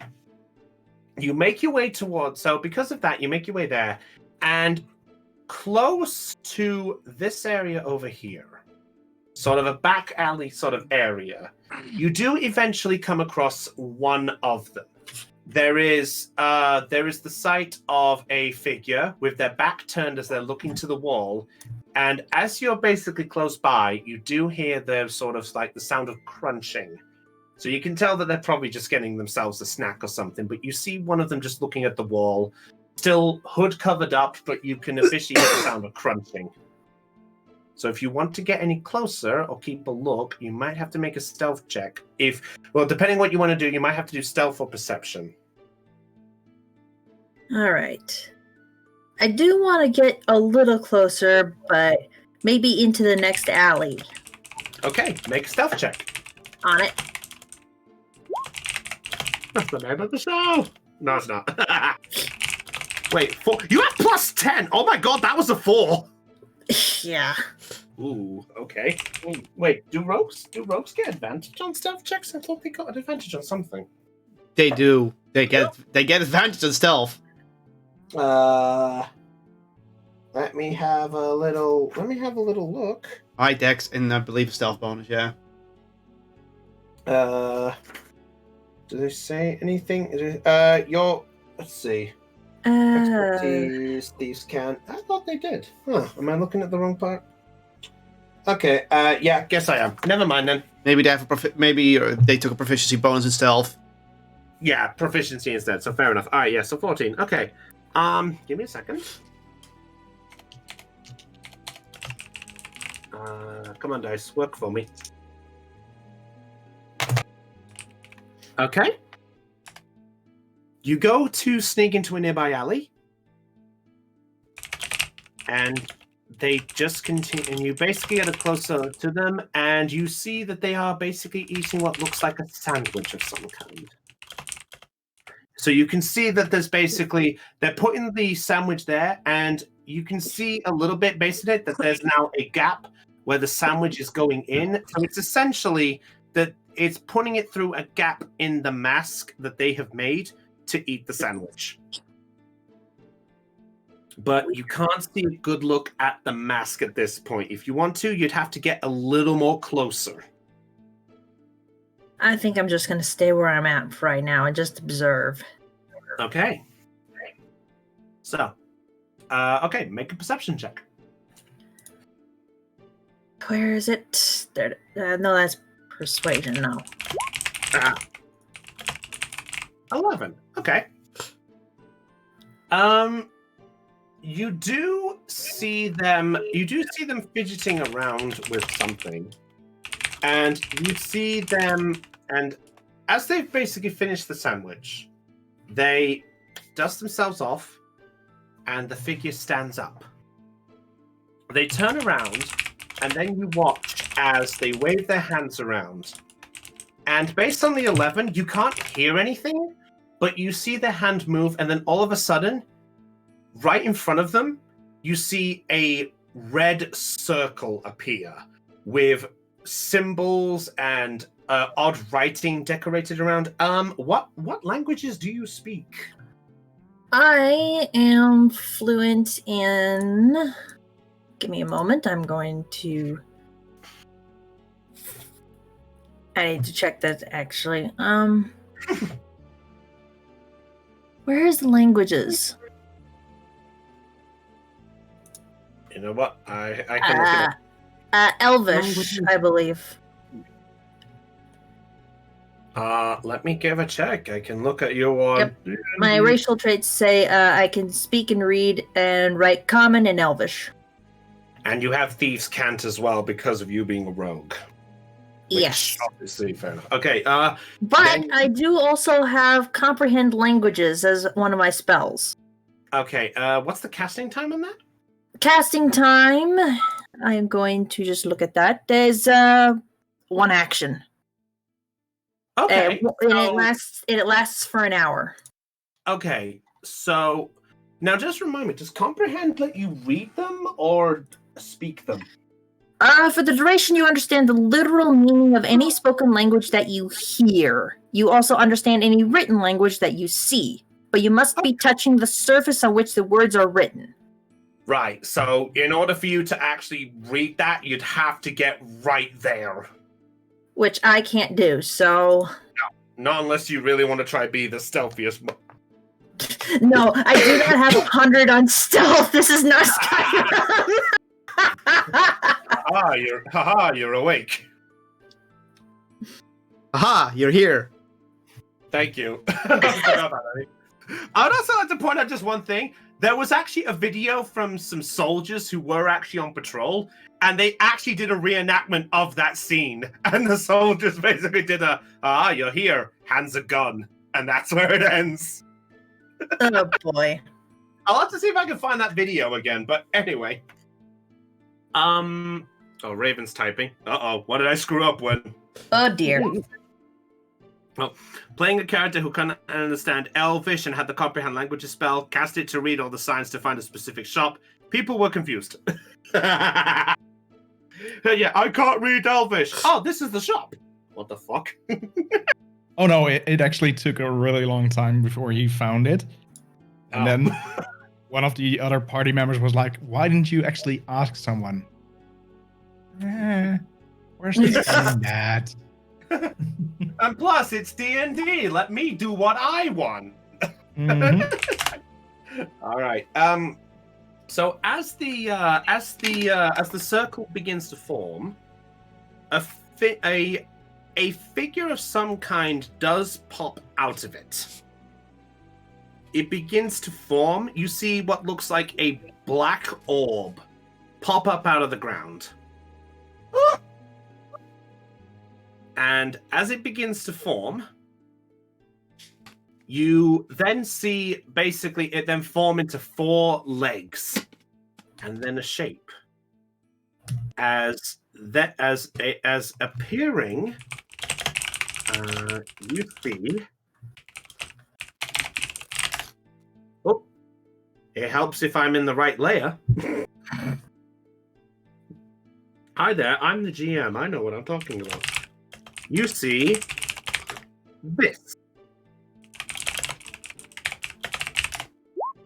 Oh. Oh, let me see. Where did Oh, you put no. it? Right to the side. I'm going to make it a little bigger so you can see what it is properly, guys. Oh. There you go. No. Oh, those Yeah, things again. I think I recognize those. Me too. Thank you. So as the form takes shape, it then begins to stand up, and there you see this bird-like beast, where its arms are 2 long scythes. And you let's see. You know, based on the fact that Zelion would probably have talked about this, you do recognize this as a hook horror. It sort of goes and looks over at the being that summoned it. The being then puts its hand out and strokes its head and basically just sort of goes, and you're still a little too far away to hear, but you can at least see the hand stroking the hook horror. So if you want to be able to hear, you'd have to go even closer.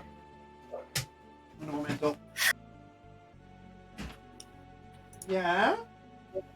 What do I want to do with this? How do you want to do this?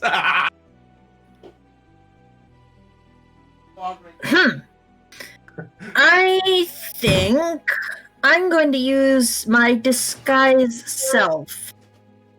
Okay. Oh no. Sorry. And I'm Okay. going to disguise myself as Anteater from earlier. Okay. Uh-oh. Okay. Oh. Okay. I should have saw this coming. Okay. You're using disguise self, you said? Yes, that's a first level spell, so that uses up one of my spell slots. All right, that's fine by me. How do you want to do this? The question of the night. It's not the question of the night. Thank you, Lena. I appreciate that. Hey, I have to use my humor somewhere. I mean, everyone has to somewhere. I'll be Let right me back. have- I really have to use the bathroom. No worries, go ahead. Let me just double check the requirements to this thing. Let's see, visual. Yep, no components. Okay. Make yourself, including your armor, weapons, other belongings, look like different until the spell ends. You can seem 1 foot shorter or taller and can appear thin, fat, or in between. Can't change body types. You must adopt a form that has the same basic arrangement. To discern that you are disguised, a creature can use its action to inspect your appearance and must succeed on an investigation check against your spell DC. So, just a heads up for you there. All right. So, is that Okay. what you're doing? It is. Okay. Right. So, you know what? Let's see. All right. Oh, thank you for pointing that out. All right. How do you disguise yourself properly? I disguise myself with the robe that Anteater was wearing earlier for the ceremony, his mask, and that's. I'll be honest, that's the best that I know because I was out of the room when Anteater was on stage. Yeah. Well, So- you would have been able to hear him, but unfortunately, just know disguise self does not change your voice. Well, So, Yep. so you can go up as a physical, and you might be okay. But if you speak, there might be a check. So just a heads up for you. So are you sure you want to go Okay. with that? Hey guys, what you feel? Thanksy? I think I remember what his voice sounds like, so I think I'll be okay. I'm not probably going to be speaking much anyways. Okay. See what you got to do. All right. So you're going up to the figure? Yeah. All right. So you go up to the figure, and let's see. Which one do I want to put there? Yeah, I'll put that one. All right. So you go up to the figure, and you see before you a small. As you get closer, you realize that the figure is smaller than what Anteater was, and you see their face is decorated with the silver beads like before, but they have on them the mask face of a monkey. Yep. Okay. The figure then sees you come up, and they then go, "Halt! Who goes there?" And you hear this feminine voice as you approach. In my best attempt at an anteater voice, I go, "Is everything ready?" They're gonna make the check. They have to make the check. Yeah, I said if you spoke, it might be it. So let's have a look. Okay, let me get the stats of this one. Okay. Investigation check. Okay. Okay. You know what? I'm gonna have a look at what your thing is. So I'm gonna look at it myself. Okay. Interesting.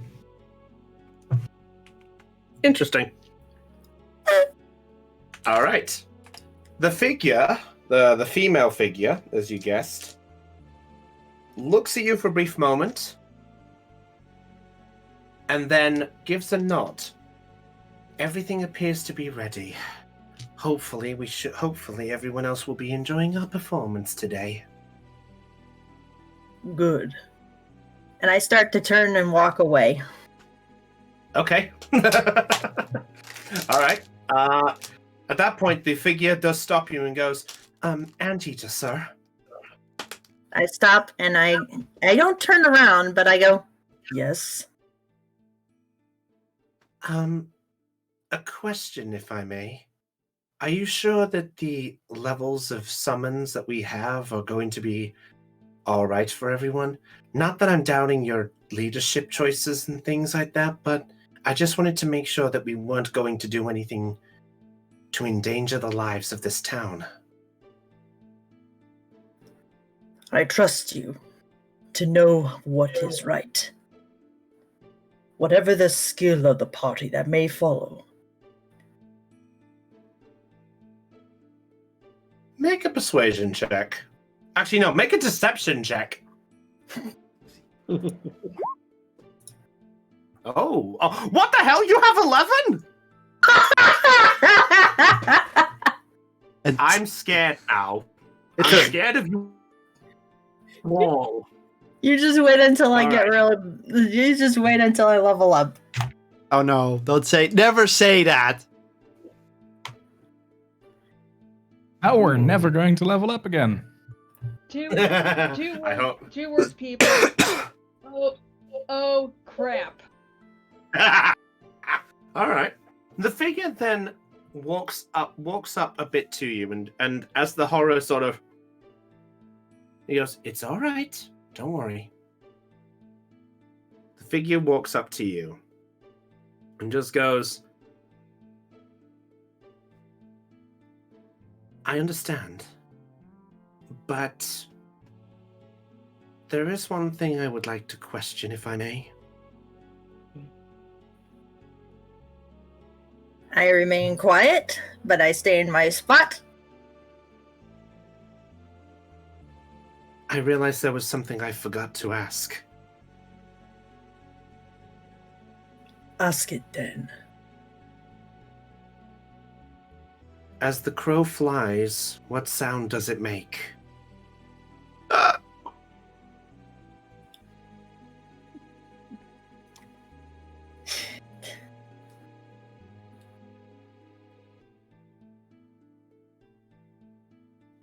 An African or European crow? I don't know that. The whole Korra blows up. How do you know, Trip? How do you know so much about crows? Well, a group of crows is called a murder. Anyway, yes, anyway, go ahead. Okay, Ursula. All right. So yeah. So as the crow flies, what sound does it make?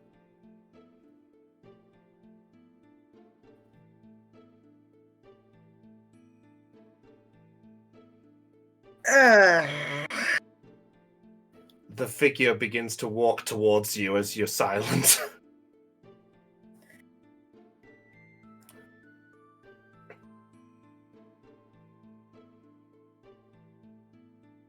Just ducking it quickly into the alley. As you do so, she clicks, and your disguised self vanishes. And quickly, I run into the alley. All right. I want you to make an athletics check. Let's see if you can duck out before it's too late. That's a 20. 20. Okay. Yeah. Why did I roll? So at that point, as you duck into the alley, the figure walks up, rushes up, and you actually, as she does so, hear a, wait! Ah! And she falls face first with a nat 1. Oh my god! Well, after that narrow escape, I'm going back to the group. All right. Okay. So as you're rushing back, you actually do hear one more phrase. You do hear a...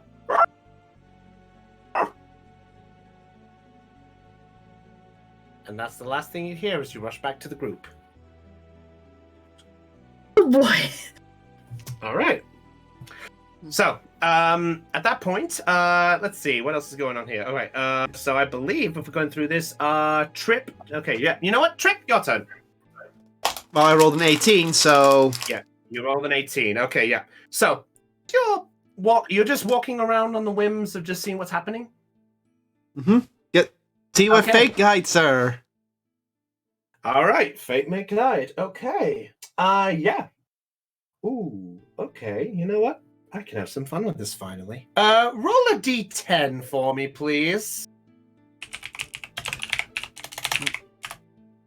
3. 3. Oh, he's having a lot of fun. What were the fucking chances? What did I do?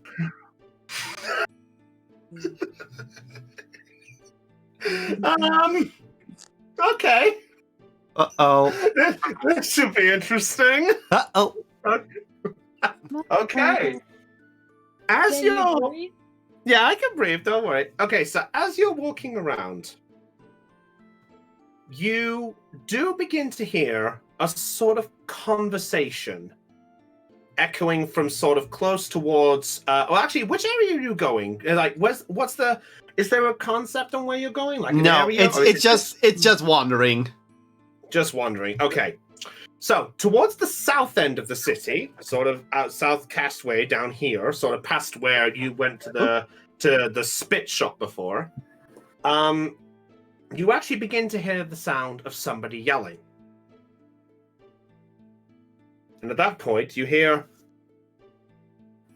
as the competition is going to be hitting a dangerous piece, please be aware that the Platinum Dragon Bahamut will be able to help you in these trying times. Oh no. Oh no. Oh, yeah. Oh, yes. It's this fucker again. Yeah, Trip, you do recognize that as the voice from the preacher in the city of Noir. The Noir. How did he get there faster than us? Like, we used fucking dragons! Okay, whatever. I'm not gonna question this. I'm just gonna question it as... I don't know. All right. So yeah. So the preacher of this book goes, "Please, you must let the platinum dragon be the wings that will guide you through the heavens to the point where you will know that you will find not only victory, but the blessings to survive. It is only the way to survive this carnival of chaos." And Chip just hears this and go and think for herself, "Oh, he's here. He must travel fast." Well, let's see. Okay, so Chip, that's her inner monologue. So she goes over there and slowly approaches where the sound is coming from, seeing who's there and such. No worries. Yeah. So you're able to see. I think I've actually lost the name in my notes. Did I actually give a name to this guy? Let me check my... No, I don't have a name written down. No. Welcome back, Chopper. Hey, Chopper, the Platinum Dragon Preacher's back. This may sound like an odd question. Remind me who that guy is again. The guy who preaches about Bahamut. Oh, that asshole. Okay, Yeah. yes. Yeah. Okay, I have a quick question as a player. Mm-hmm. Would this be the same dude who defaced a temple in Noir? Yes. Yes, it is. Yes. So obviously, the paladin form that you Topaz right now don't know this, but you, Lena, yes, it is the guy who defaced the temple in Noir. Okay, well then I remember the guy's name. It was Crystal. Crystal. Oh, it was thank Crystal. You very much. Thank you. Yeah. Thank you, Well, Lena. thanks, Lena. Well done. You're You welcome. know what? Before I forget, let me write that down. As I already well, did. 'cause I also did that. And I think if I recall correctly, I think you spelled his name like crystal, kind of like the crystals that you see. Yeah, Yes. with a C. Yes. Thank Yeah, you very with a much. C. And he was also at the library at one point because Chip took him along, I believe. Yes, you took him there at one point. Yes. All right. Yeah. So at that point, Crystal is basically preaching around, and he looks and goes, "Well, Trip Shield, so good to see you again." One moment. Oh, hello, Crystal. I thought I heard your voice from here. Well, I mean, I have to for what I have to in this concept of things. Anyway, what are you doing here? What are you doing here in Creo? Our journey led us here, and, well, a lot has been going on, let's say. Oh, well, I'm at least glad to know that you're at least okay on this part here. Anyway, I'm sorry if I startled. Wait! At that point, he turns and at that point, you hear someone goes, "Just fuck off! Nobody gives a care about your stupid dragon!" And at that point, the figures all walk off, and at that point, you actually now see Crystal basically just sigh again, just goes, "Oh, this is like the 4th day of this." It is rather odd, considering the origins of this city from what I've learned. Oh my god, I'm dying here. Revive! Well, to be honest, I came here because I was thinking the whole legend about the dragon on the mountains would probably, help me spread the name of Bahamut a bit more. By the way, arigato, Heidi. No, it's all right. All right. Anyway, so at that point, Crystal just goes, "But never mind that. Never mind that. Listen, I never got to properly thank you for, giving me a chance. I think it was you and Goldie who kind of helped to, get me a base of operations set up." Well, if one preaches faith, we clerics have to help. That is what the code says. Most others would normally shun most other gods and things, so I'm glad to know that some are willing to, accept others, so I appreciate that. As far as I know, Hephaestus has no trouble with any of the other gods. So, I help anyone who needs it. After all, isn't it better that we all live in harmony together? Yeah, it is. And to be honest, that's kind of why I came here. I wanted to see if I could at least put a harmonizing part to... don't get the wrong idea. I'm not the fullback from Noir. I generally wanted to do my best to... I'm not very good at this, am I? As far as I know, anything that is... One moment, I forget off my actual words, so... Let me do the speech correctly, and if not, I'm going to deliver trippism in them. From what I've known, it took many years before I even knew how to be a good cleric. So, if you want to preach for your gods, it will take some time preaching before you know how to address everyone in a reasonable manner. I hope so. I was trying to practice on the way here. Sorry, I'm guessing it's still a surprise I'm even down here in the first place, isn't it? I am rather curious how you got here so fast, considering I took also pretty fast method, and yeah, let's just say I am very curious about your journey here. Oh, give me a minute. I need to properly check up my information. Your GM forgot to pay attention to something. Yeah, here we go. Sorry about that. All right. Well, it's actually thanks to Mayor Lisa. Mayor Lisa? Huh. Yeah. She was actually on a business. She was actually going down to. She was going to that ruined town of Helgable. You know, the one. She mentioned it was something along the lines of where I think that Sexton fellow who traveled with the group lived originally. Hang on a Sexton, second. yes. Back. Oh, yeah. I remember the wizard. He's still back in Noir, I believe, owning a shop now. Yeah. Oh, that's right! Almost forgot! And he puts his hand in the pocket. Oh, here. If you get a chance, this is actually a letter for the group. It's actually from Sexton. A letter from Sexton, of all things? Huh. And Yeah. she takes the letter and puts it in her pocket. Yeah, see, Lisa was on her way down there, and I said that I wanted to check out Creo. So, Lisa gave me one of the guards to travel down with, and they let me stay here for a while I could try to do some, platinum dragon searching, and,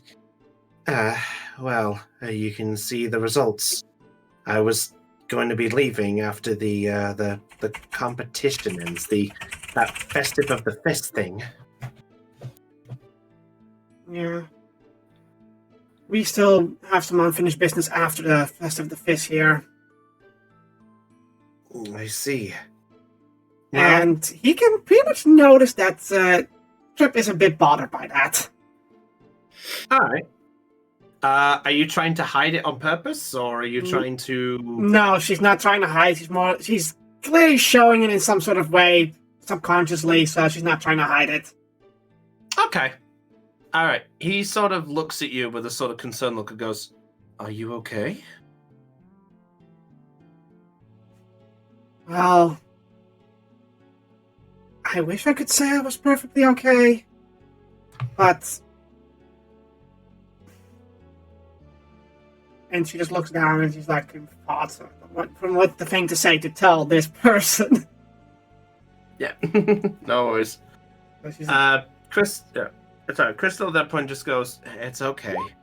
I understand it's something that I shouldn't be asking, so I won't ask any further.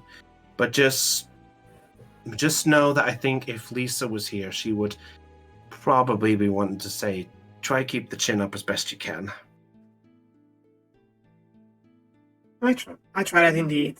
After all, I have someone to protect with the shield, and she taps her compact shield where, the shard is. Yeah, he actually doesn't know about the shard. He doesn't know. He doesn't know, but it's more meant for not to Volcanus if he's watching. Yeah, no. At that point, Crystal goes, "Someone to protect? Huh? Looks like the group has accepted you rather well." Yeah, they have. I'm at least happy that I can be of assistance to them and heal those in need. Well, and that's good to hear. Anyway, as much as I would love to stay in chat, I've heard that the only people who should be out when the festive is out is those partaking, and I would rather not be assigned as a participant, you understand? I fully understand. She thinks for a moment and goes, "Wait, before you go?" And she grabs her coin purse, and she gives him 50 gold. Oh? He sort of is a bit surprised by this. Says, what? You have a noble cause, and I wish to help it. So a small donation can go a long way, right? It can. I don't know what to say.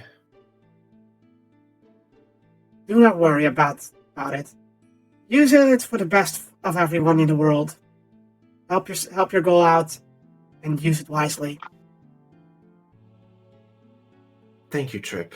I really don't know what to say. Except thank you. Well, anyway. I do know about a story about a prince who became a beggar, or was it a bard? Huh. Might have to tell me that sometime. Was that for food, I believe. Anyway. Yeah. You should probably take a place and cover so that those of the event can. But Yeah, so I don't get roped in. Anyway, I'll be staying in one of the local inns around the town. Just keep yourself safe, okay, if you're partaking. Or leaving, or whatever you're up to. I might consider staying for the event, in case those who get injured get mixed up in some... Well, let's just hope that nobody gets mortally injured. Yeah. Well, fingers crossed that everything works out for you. Take care, okay? You take care too, Crystal.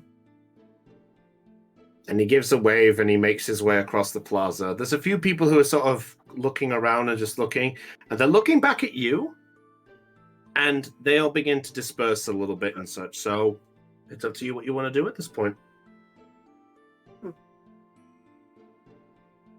He gives a little prayer to herself and goes, Festus, guide him if you can. And I hope you don't mind I send a message to Bahamut as well. And she has another prayer to Bahamut, sort of or less. Like, to keep him safe. Typical cleric stuff. Yeah, typical cleric stuff. Prayers! The typical stuff. I was trying to keep the wording good, and I'm like, I'm gonna default to typical cleric stuff. Yeah, no worries, it's fine. I understand where you were coming from, so don't worry. All right. Typical cleric stuff. Okay, and last but not least, Liam. We'll get to Liam, and then we'll get to Magnus, because I figure Argonaut might be the best way to wrap this little bit up. So, just a bit longer, Chopper, okay? Roger that. Alright, so, with a bit of investigating around, Liam, concerning that Herrick didn't tell you where he was staying, you do manage to eventually find that he didn't stay in the same inn that you guys were in. He's staying at another one near the northern part of the estate up here, and he is staying in a little small inn, which is known as the Flaming Cup. Okay. And after that, you do. Herrick is actually sort of making his way out of the building as you're approaching, like it's a weird timing. He sort of rubs his eyes a little bit, like, ugh. Wait, Liam? Oh, Yeah. what was that, Lena? Sorry, what was that, Lena? I was talking to somebody else. My mistake. Sorry about that. Oh, no worries. As long as we know. Okay. All right, so Herrick greets you, just goes, "Oh, Liam, I'm generally surprised to see you so quick. Did you already sort out what you needed to sort out?" Well, I had some time, so I was like, might as well visit. Oh, well, splendid! Anyway, I presume you're here to talk about the business?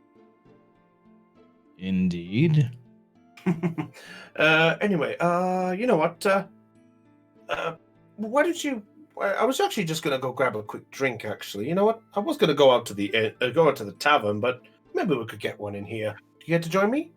Sure. Tell you what, I'll even pay for the drink this time. Don't worry, I've promised you one good drink a year, and this is my one. That'll be a hell of a good one then. All right, so you don't have to pay for it, but essentially two mugs of this sort of warm, sort of steamy, sort of ale has come out. It's a weird sort of one. It's essentially hot, like it's sort of hot, like one of those sort of what's the best way to put it? It's almost like it's a weird coffee of some kind, but A it's beverage. basically beverage. Thank you. Sorry, I couldn't find the word. It's essentially got foam on it like an ale, but it's got steam coming off it, so it's basically a warm beverage with a hint of alcohol in it. All right, Well, and at least this is interesting. yeah, it's why it's called the Flaming Cup. Apparently, this is the local delicacy. They call it the volcanic drip. It's supposedly pretty good. Bottoms up. Yeah, bottoms up. All right, so you take a drink. Yep.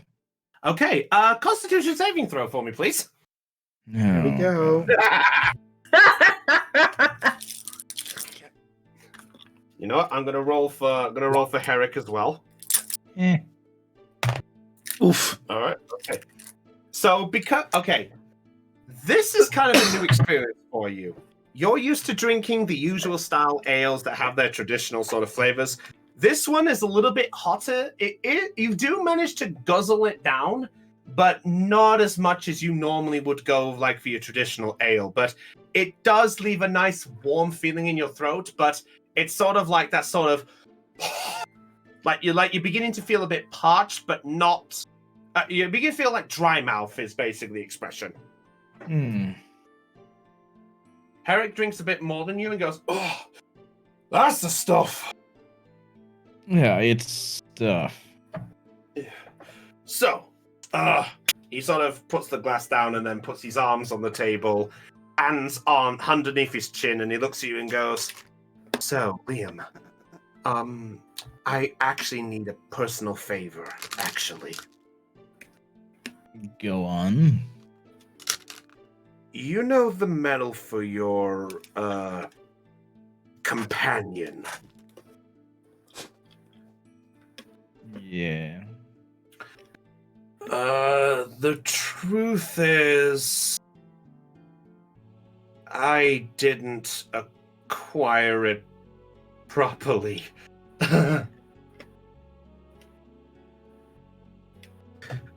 I stole it." Surprise Pikachu face. Well, time to turn you in. No, Let's no, see, no, no, where's no. the card? No, Liam, please listen to me. Listen to me, please. Okay. Tell you what, if you listen to me, I'll buy you a second drink or whatever you want. Well, listening never hurt. Thank you. Okay. So, he sort of looks around a bit more and just goes, so, that metal that I got you, you do know that's only found in one place of Monu, right? Oh, yes. Just as a summary of that, you actually do know it's acquired from a metallic vendor in the city of Velvet. Okay. And because I'm a nice GM, I can tell you that because of your supplies in business, let me get the notes actually about Velvet. Where is my detail? Come on, game. Come on. There it is. All right, yeah. So, you do know that the metallic supplier that is known to selling this is located on the Diamond Docks, and it goes by the name of the Iron Guidance. Roger that. All right. So he goes and goes, so when I say steal, it was more I got you some of it, but the other half I couldn't acquire. I didn't have the funds at the time. So I had a companion of mine acquire it for you. And then the companion of mine tried to rat me out. They tried to put me into the shit. That's what you get for stealing.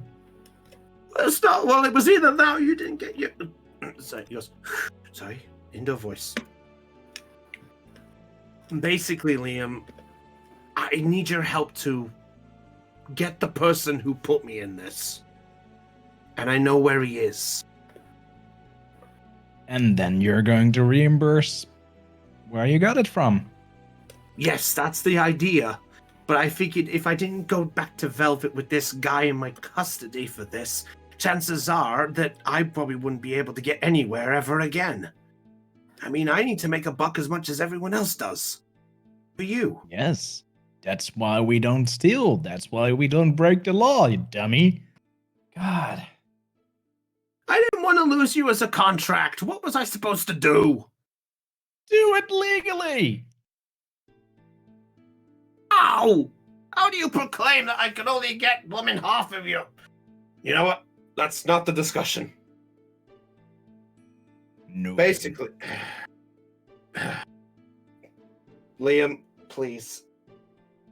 We've known each other for about 13 years or so. Yep, that's about correct. I was the person who helped you set up that business, remember? Your business opened up because of me.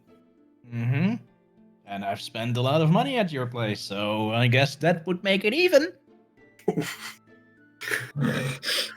Jeez, then you're playing hard to get. Yeah. It's Okay, Liam. look. Yeah. Oh, Liam. He is lawful neutral. He is not Yeah. having that. Yeah, he knows it. He goes, okay, Liam, please. I tell you what, let me make a big deal with you, and I promise you, just please. I know that the guy is lurking around the city is around near Helgable. Okay. I know he lives around there, and he's apparently manifesting some kind of metal of some kind. Basically, when I couldn't acquire the funds, I managed to... Wait, what was that? Someone's listening. Sorry, there was a cat. That would be me. That was a cat. Oh, that's just a cat. Anyway, so Herrick then goes, Paranoid much? yeah. Yeah, well, you can't blame him.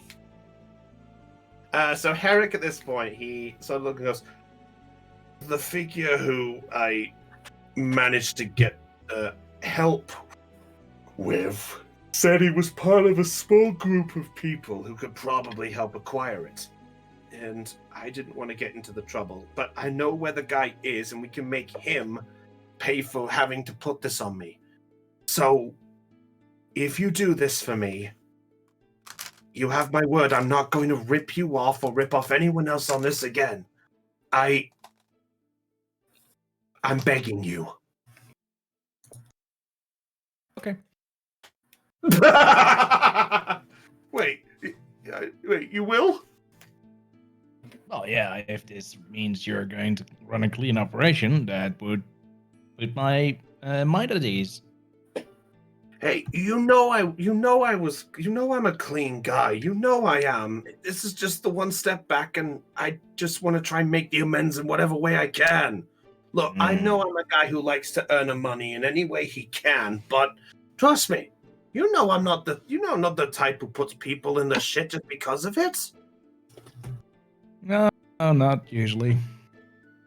Well, I mean, there was that one time in the first year when that I remember the blooming merchant. I remember the merchant guy. I think what was it? I think it was some guy in Noir or something.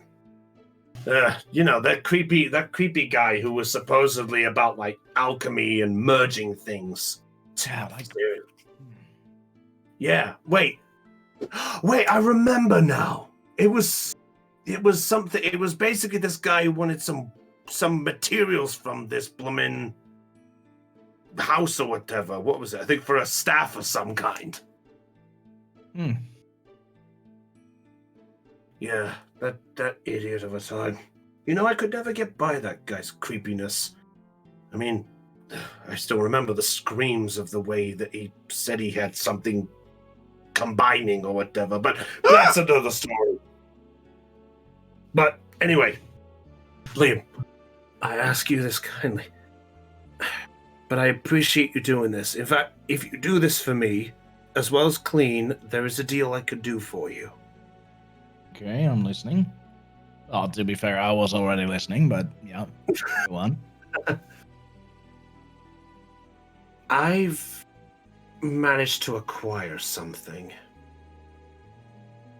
And truth be told, I know of some sources that you are hunting somebody. Mm-hmm. I told you that much myself already, but yes. Yeah. Truth be told, I knew you guys were coming to Creo a little bit from some incoming sources. It's just, I couldn't go blurting out, say it straight out in the open. Hey, Liam, guess what? I'm here because I want to straight ask you a favor. It's like you knocking on somebody's door and asking them, give me the money you owe me. And I'm not a tax collector, I'm a businessman. It's got to be a reason you get things, right? I couldn't just say it right in the open, especially in front of those mercenaries you've hired. They're not mercenaries, but okay, yeah, I'll go on. So, I happen to know that apparently that girl that I had a laugh with, the one who mentioned about the whole trader and traitor malark. I heard that they're looking for something called Staff of Jirai or something like that. Do you know anything about this? Yeah. Wait, do I? Actually, good question. Has anyone? Yeah, Mugbeard does. Yeah. So, yeah. Actually, has Heidi? Has it ever been mentioned in front of Liam before? I think we made passing remarks about it, but I don't think we've ever explained it. I'll just remind you where Liam was at the time. He was in Helix, remember, the whole time, and that's where where the staff also was found, remember, with our scorpion friend? Yes. Yes, so whether he was there at the point. So, you know what? I'll say at this point, Liam, I'll give you a choice. It's either A, you somehow caught wind of it when they were all in Helix at the first time, or you only know of the name because of Ursula briefing it up, but not in detail. Oh yeah, he doesn't know. Okay, that's fine. All right. Sorry, we verify that now. Okay. So I'll rephrase that a little bit for the sake of this. So Herrick basically looks and goes, that girl is apparently looking for something called a Staff of Jirai, apparently. It might do a bit of a favor if I have some information on it. So if you do this favor for me, not only will I be a more clean person, but I'll make sure that A, you get the right supplies to help you out, to get your shop back up and running, and I'll even make sure I pay for half of the labor fees to get your shop back up and running. That's nice. And I'll also throw in the extra information for your friend there. Does that sound like a fair deal? Yeah. Shake on it? Yeah, sure. So you said that the person is in Helgebal at the moment? Yeah. He said he works with I don't know too much about the guy. He was all cloak and dagger type of thing, you know? They want to stay hidden. Heck, I had a conversation with him round the corner of a brick wall. I was round one side and he was round the other. All I was told was there, and they said, don't move any further. All I know is it was a guy. That's all I know. But he nicknamed himself as the supplier. I know, sounds a little stupid, but hey. I mean, if he's doing the same thing as me, then there'd be no trouble with that. But had I known he was someone of the shady business, he said that the funds would help out with what was going on in Helgebal. Don't know too much of that shit, but you know me. Yeah, no, just around the corner. Yeah, that sounds totally legit. Mm-hmm. No suspicion there. It was either that or I got no supplies. It was either that or I didn't have the metal for your business. But he points to your companion.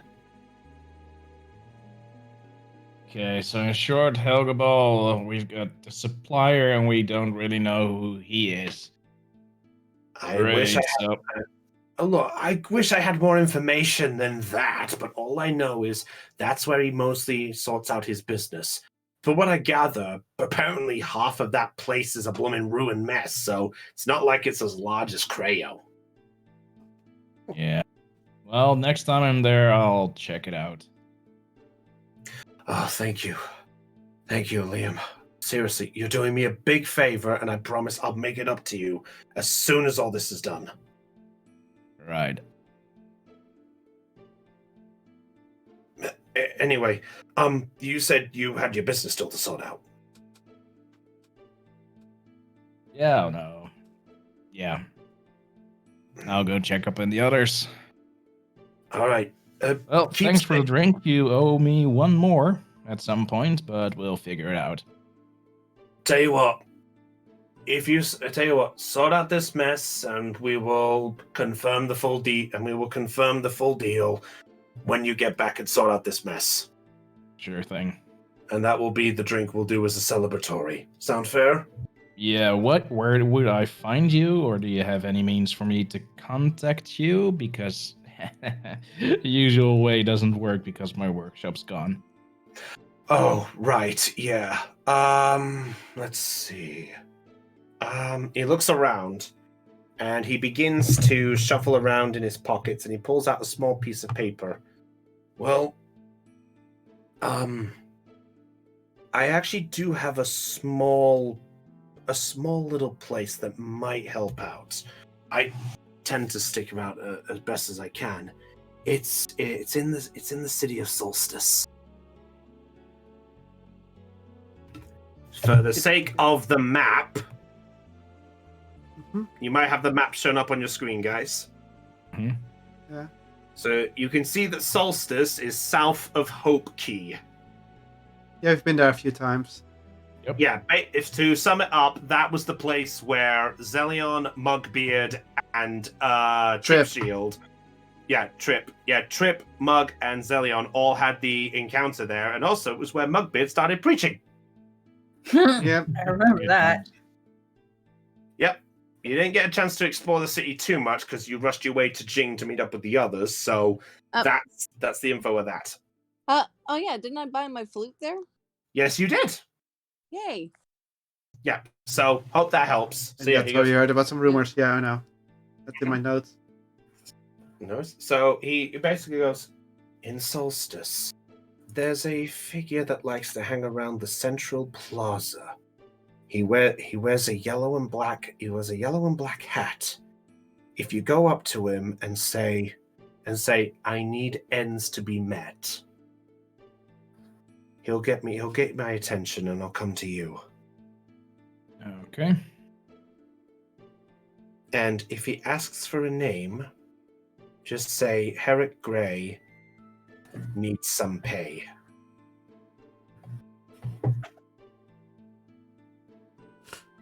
Noted. Just basically reply it to him, and hopefully I should be able to be in the area, so providing nothing happens to me, we can sort things out from there. So just report to me back in Solstice when you've got this mess sorted out, or if there's any news you wish to acquire. So you want him alive, right? I would prefer alive, but if you have to snuff him out, I would rather you make sure that you have some proof that he's the one who set me up. Okay. Just try not to kill him quickly, at least. Oh, where's the fun in torturing? Maybe I should have myself a second drink right now after hearing that. You go do what you need to do. Oh, I actually said, where's the fun in torturing? So he's not going to do that. Jeez, who knew that Liam had such a vicious side to him? He said he's not going to do that. He's not. He's trying to make a joke. I think, the reason that Herrick is like this is he's like, hang on, Liam made a joke about torture. He doesn't normally do that, right? Words to wise, I was adding to the joke.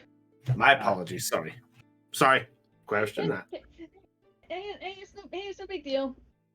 All right. So at that point, he basically gets up from the seat and he goes, I'm going to just go back to my room and just keep out of the way for this whole malark. Keep yourself safe, all right, Liam? Oh, yeah. What's the worst that can happen? That I die?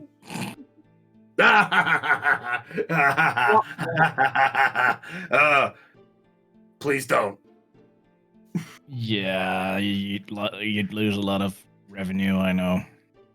Not to mention he'd probably lose a lot of money. That's what he said. That's what revenue means.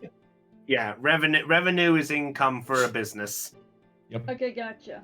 Yeah. All right. So you're left to your own devices there, Liam. So what do? Do you finish my drink and go off? All right, fair enough. Yes, you don't pay for that drink. And what do you do after that? Do you make your way back to the group, or what do you do from there? Yep. Okay, Magnus. Yes, sir. You've waited patiently. I'm sorry for the wait. It's my problem. All right. So, Magnus, you see that Argano is basically just finishing up on the stage, and he's beginning to make his way out to you, till you basically catch up to him and get the attention of him. Well, Mr. Mayor. Also, while this is going on, I'm gonna go get me some food. No worries. I think we're close to wrapping up anyway. So go what you gotta do. Okay. Would it be okay if I hopped out of the call? Yeah. Concerning, I don't think it's going to happen to what I wanted to happen. So yeah, we'll wrap up in a bit. So you can go ahead if you want, Lena. Okay, well then, sayonara, peoples. It's been fun, but I have got to go. Good night. All right. Take care, Lena. All right. So Argon. All right. So you said you got Mr. Mayor, yeah? Yep. Sorry, just have to verify that before Lena. All right, yeah, he looks at you and goes, oh, Magnus, is there anything I can do for you?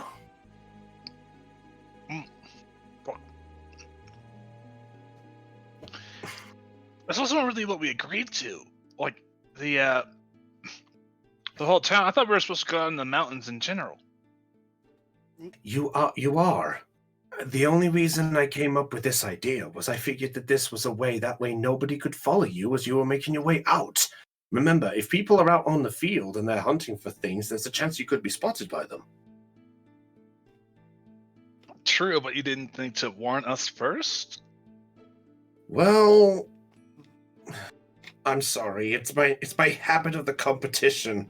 I normally keep it hidden from everyone who's around in the festivities because of it, and I just it's a habit. I didn't mean to on purpose. It's fine, but next time next time there's a change of plans, how you would like to be in the loop. Yeah, I know. Look, that's the reason I let Deezer know about this, so that he could let you guys know, but I guess the festivities got a little too out of hand before we could even get a proper chance. But in any case, either way, so here's what we've got to cover a plan.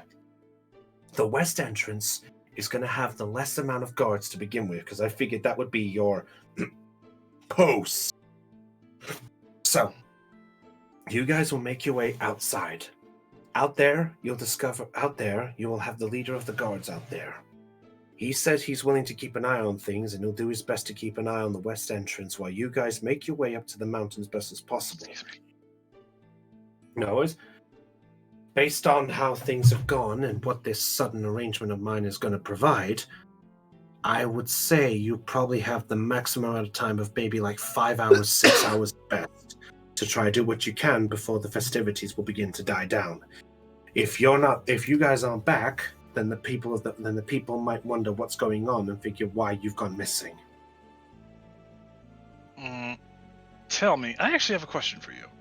Yes. Do you think your magicians could teleport us up to the top of the mountain? That way we can get there and back without anyone noticing. Normally, from what I've gathered, most teleportation magic would require the ability to teleport if they know of a teleportation sigil. Unless there's a sigil, to my knowledge, I don't think there's a sigil at the top of the mountain. That was What about why in the temple itself? I couldn't tell you. I'm afraid it's actually an area I've never stepped foot in, to be honest. How many tabaxis are around from that time? From when they had to abandon the temple? Let's see. To my knowledge, I think maybe about like 60 or 70 of them from the original lot. I couldn't give you a proper number. Well, one of them happened to be our barbarian friend. You mean Topaz? Yes.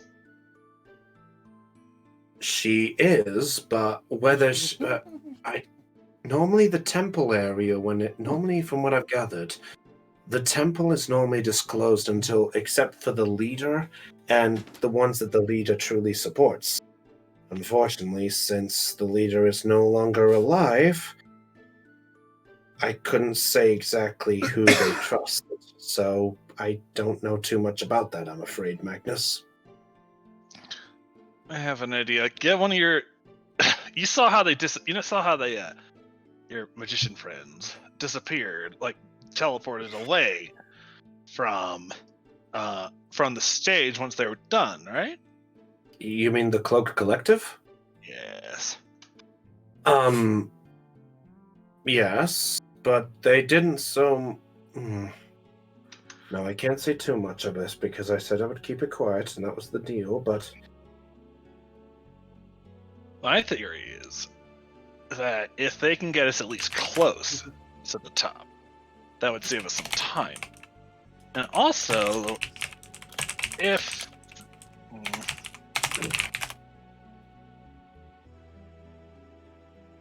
they can get us at least close to the top, that'd be perfect. But let's see. Topaz should know more, considering I heard something about her arguing with other tabaxi near the top. But I don't really know. This could work if there is a teleportation sigil in the temple itself. We should be able to get in there without them noticing. And then we could just use it to go on back. Make a persuasion check. Is it a straight roll? It is a straight roll.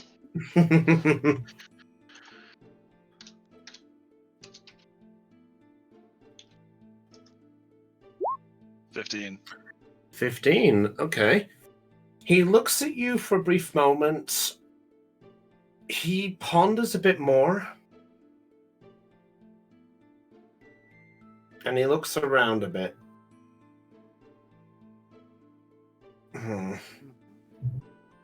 I could try, unless one of them has been in there themselves and seen the sigil. I don't know if we'd get anywhere with it, but Tell one of them to meet me at the inn where I've been staying. We can talk there. Oh, Brian, this is meta. How long till noon? At this point, based on the conversations, well, you were going off straight there. So for you would have literally about 2.5 hours. Alright, I'm telling you. Alright, I'll be there until a half hour before the tournament starts. So I'll be there for another half hour and a half. I'll see what I can do. I can't promise this, Magnus, because as I say, as far as I gather, teleportation magic is peaky. So we'd have to see what we can provide. Plus, these guys have to keep an eye on making sure that the tournament, the Festive at the Fist goes ahead. If any of them have gone missing, then some people are going to think something's amiss. Fair enough. All right, I'll see what I can do. I can't promise it, but if I manage to get a hold of them, I will send them to the inn before you guys leave. I can't promise the result. All right. Anyway, is there anything else I can do? No, that would be it. Thank you. No problem. Let me go see if I can go find them. I better go check the places they're supposed to be set. All right. So as Argonaut basically makes his way away from the stage area, at this point, most of you are beginning to reconvene because Topaz has basically gone missing. I would say the people who would be around would be Magnus, Topaz, Trilly. Trip will be a few more minutes. And yeah, so Liam and Ursula would be too far at this point, so Trip would be making her way in a moment. I think so. Where's Zelion? Zelion is still here. So Zelion has basically made his way back with his daggers. Right? I'll say for the context of time. So yeah, so all of you have made your way back to the center, so it's up to you guys if there's anything else you want to do in the plaza beforehand, or do we just wait till the end and see what happens? I'm on the I'll wait and see what happens. I think we're ready to go. All right, well, as you guys are about to make your way in, Ursula comes running. Ursula. Ursula's come rushing up, basically past the stage. So Ursula comes rushing up, kind of like.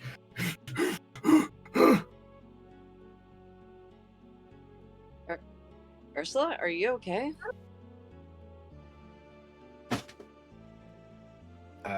Heidi's on mute. Heidi. Sorry, I was painting. Oh, no worries. Sorry I'm late. What happened? Let's maybe talk inside. Okay. Where is everybody here though? Is everybody ready to go? Yes, so at this point, Topaz and Trilly have turned back up. So, Good. all right. So yeah, so the only people who aren't there yet are Liam and Trip. Okay. All right, so it's up to you guys. What are you doing? What do you know? So, I guess as quickly as I can, I explained to them what happened in the Twilight side over in that alley. Okay, yep. So you guys know of her disguised self attempt, getting partially what appears to be rumbled, and then managing to escape without being seen. Why did you think it was a good idea to do that? I don't trust those guys. They remind me too much of the Black Pen. It's too much of coincidence for them to just suddenly have, cloaks and magic powers. The last time we... I didn't trust them, so I tried to see what they were doing. I mean, I get it, but I don't know. I didn't really get Black Pen vibes from them. Although I think it's pretty strange that they just kind of appeared so suddenly. Well, anyways, if we're going to, I don't know which entrance we're going through, but we probably should stay away from the west entrance for a bit. Fair. Good idea. Yeah, good idea. What was that noise? And at that point, you turn, and coming up down the road. Oh shit! Oh and no! as Not one it's of coming these things down, again. And it's coming down, and you hear people sort of going, "Oh God! Oh, it's that!" Should we leave or should we fight that thing? I think it must have followed me. Great. At I'm that thinking point, now, I leave. at that point, you now hear wait, come back, and behind it is the figure with the monkey mask. Monkey! Yeah. Reject humanity, return to monkey. Monkey. Hello? Yeah, I'll just move that way. The figure with the monkey mask just sort of goes, "What have I told you about running off?" And it looks towards the lot of you at this point with this sort of... Is that bird your pet? With a wave of her hand, it vanishes. Oh. Okay. You can do that, I guess.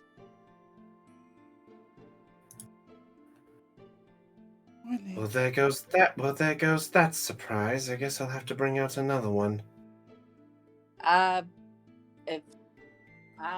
If anything else, it was just one. It's not much of a surprise if it's just one. That's not the surprise.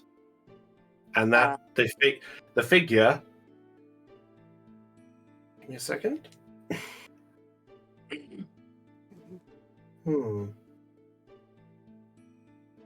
Yeah. Okay. Yeah. The figure walks towards you. Towards towards the lot of you, and it looks down, and it looks at Ursula.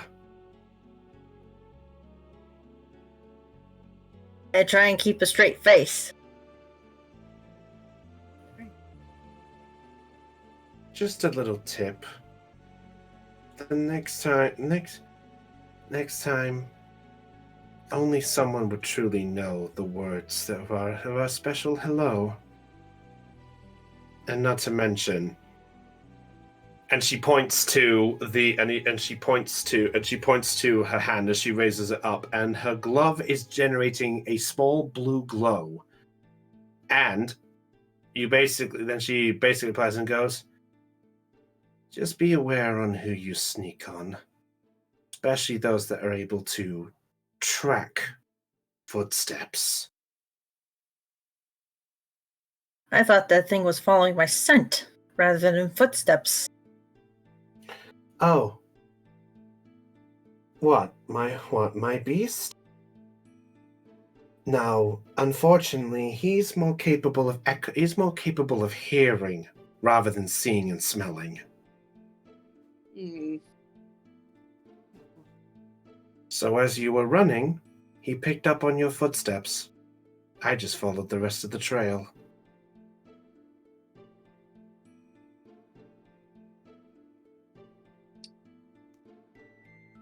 So I suggest you keep that information quiet. Because if not, I think you'll find that the anteater is really going to enjoy a different kind of pest to eat. Well, that And- depends on if you decide to stay out of our way on our mission. Mission, huh? What she means is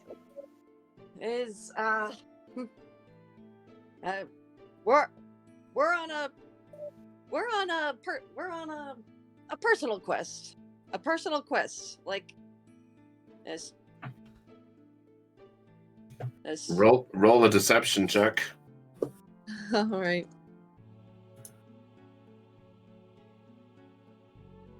Okay, deception, right? Mm-hmm. All right. 19. 19. Okay. Give me 1 minute.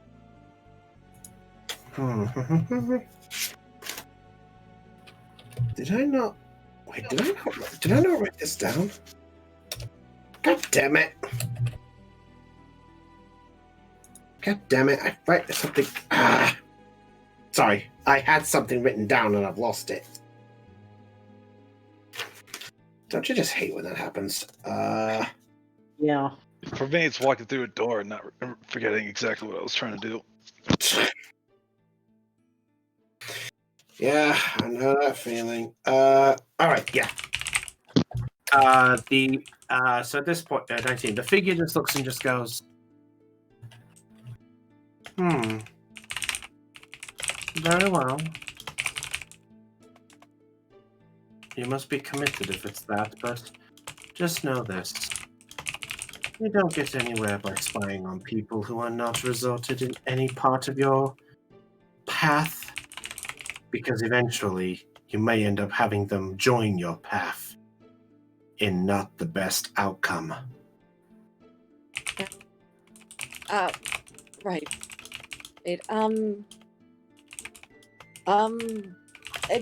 I do have a question for you though. The figure turns and looks at you.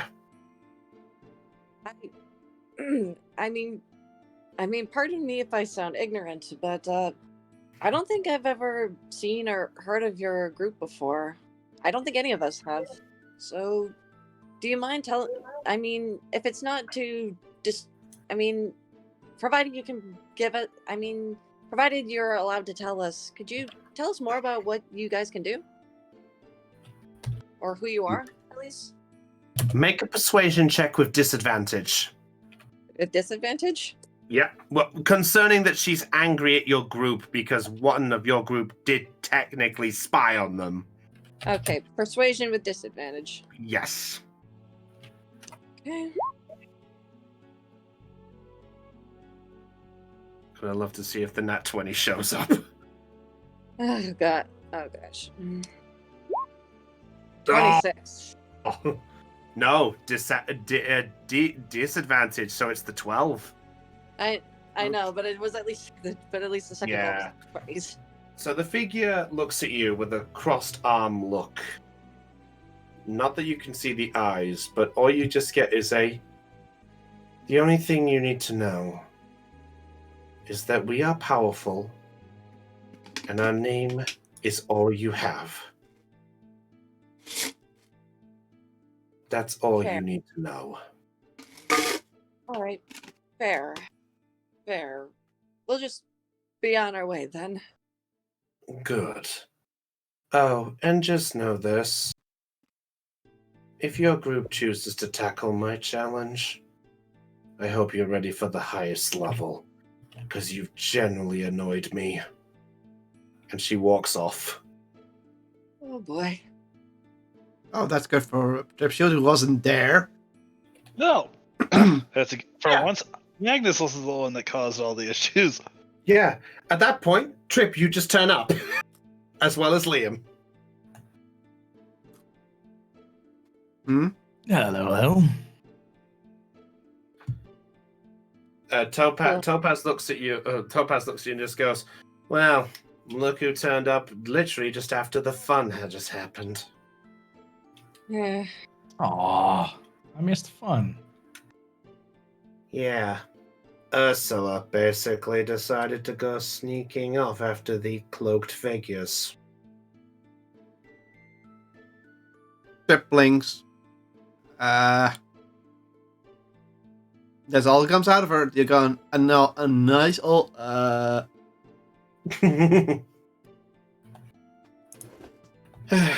Look, I don't really trust them myself, but to be honest, I suppose the best thing we need to do is focus on the actual task at hand.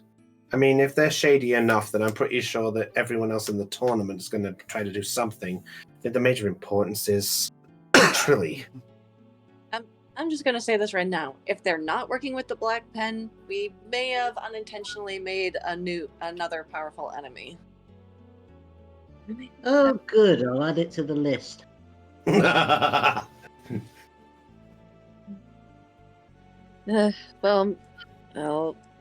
I guess no time to waste if everybody's ready. Let's just get going. All right. Are you all making your way already? Oh, all right. First, I'm going to summon Anastasia. Okay. Second level. Yes, Cop?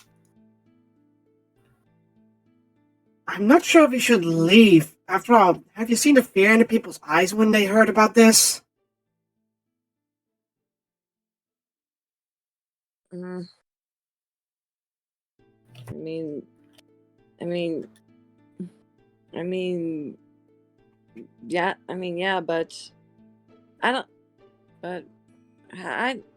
but I don't know. This seems to be part of a tournament thing. I don't think they'd let people get hurt.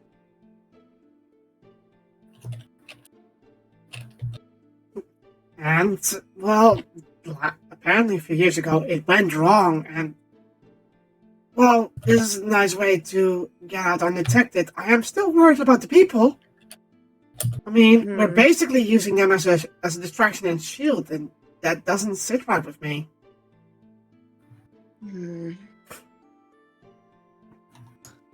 What do you guys think?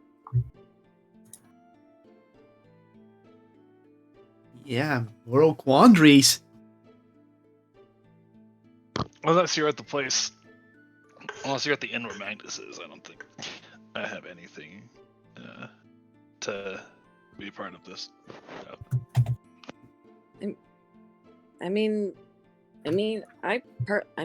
Part of me does want to help the people, but what about Trilly's parents? We can't just leave them to die.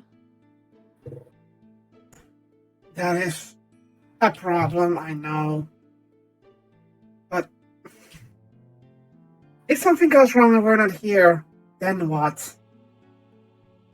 At this point, it's a tough decision between the lives of the few, between the possible lives of the many.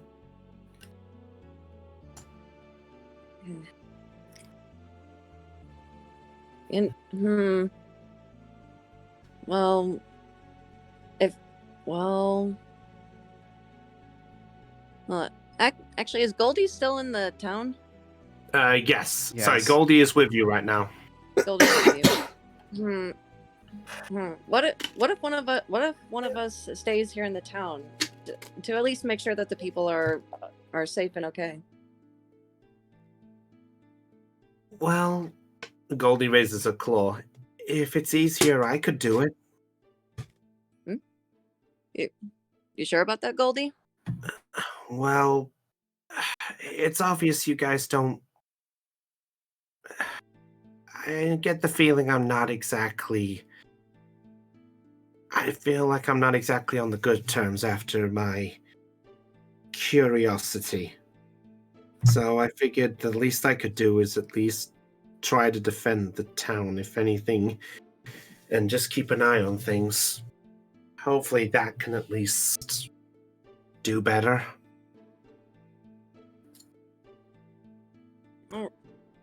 You're still only one person for the whole city. I'm sure you can handle it. Well, there's all the other people fighting in the tournament.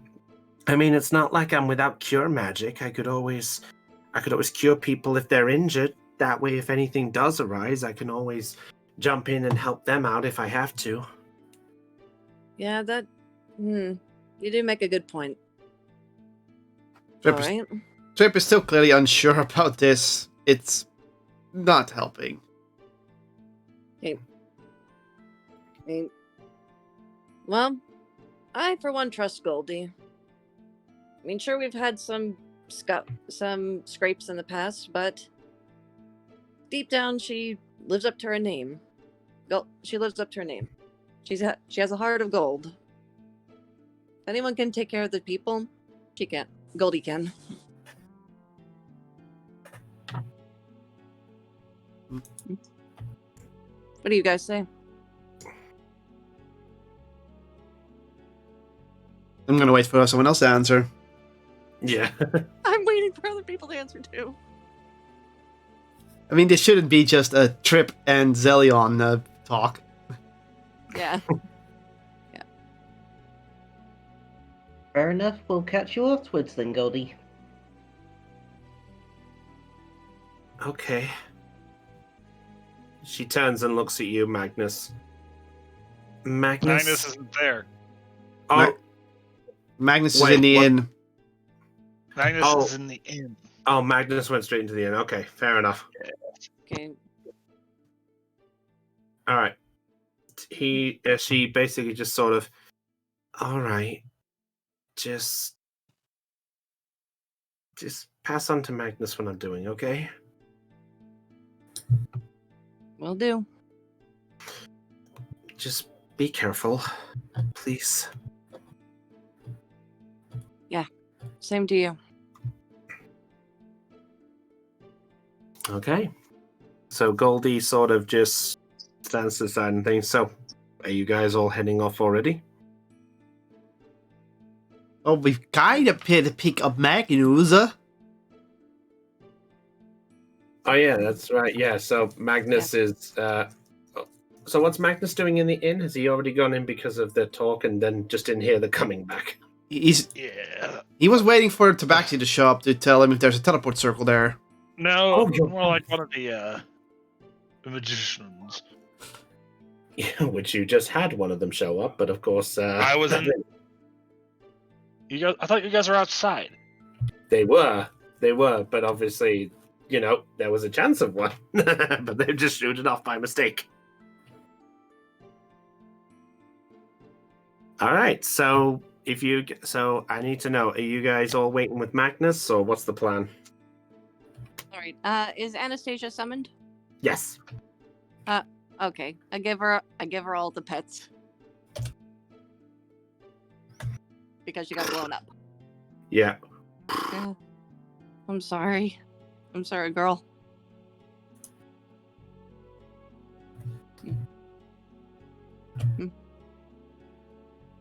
Okay. I think if no one else has anything to do, I think we're good to go. Okay. Well, I will say, because of the sake of bringing it up to Magnus, I will say that the time goes on, you actually do not get anybody turning up.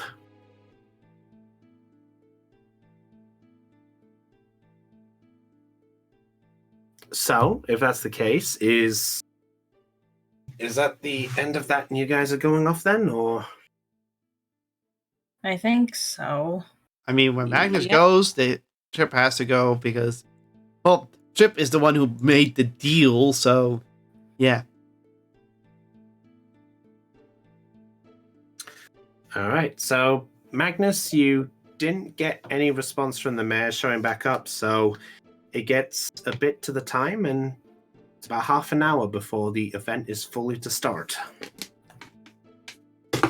So, presuming that that's the case, you guys all get yourself adjusted. You make your way with Goldie not with you guys, staying in the center, and you make your way to the west entrance to the city. And that's where we'll wrap up this session for tonight. Sure. Because I get the feeling things are a bit tiring for everybody at the minute. Well, I will say this though, Brownie. You sneaky. what? You're the sneaky one. No, I'm talking about the bit with Liam. Oh. What? What did I do? I did nothing. I knew about it. Well, he clicked. All right. Well, let's see where things work with this perspective. So, with the plan full in place and a brand new event for the third day of the Festive of the Fist, let's see exactly what happens to our intrepid hunters, of players You're at right. this point. Thank you. Sorry. Sorry. Will they be able to make their way up the mountain in easy as pie? What is the concept between the Cloaked Collective? And what is this extra information that Herrick Gray mentioned to Liam? And what does this have to do with a mini thing about it? And what's going on in Helgable? Well, you have to tune in next time to find out. So until then, everyone, if you were charged with joy with this stream, be sure and hit the subscribe or the follow wherever you're watching us. And please know, at this point, the perception's rolled low. I think it's time for us to go. So until then, it's goodbye from Brownie, Dungeon Master. It's goodbye from Aeon, Bye. Chopper, Later. Kotlon, Heidi, Bye. from Raven, Bye. Oh my god. and Dell. Boy, everybody. So until then, everyone, this is Brownie of the Joy Charge Gamers, signing off on Let's Play Live Perception Check. We'll see you all next week for Pokemon, and we'll see you there. Stay charged and catch you all later. Goodbye. God Can't do one session without that. Fucking hell. Swear to Christ, Cottle.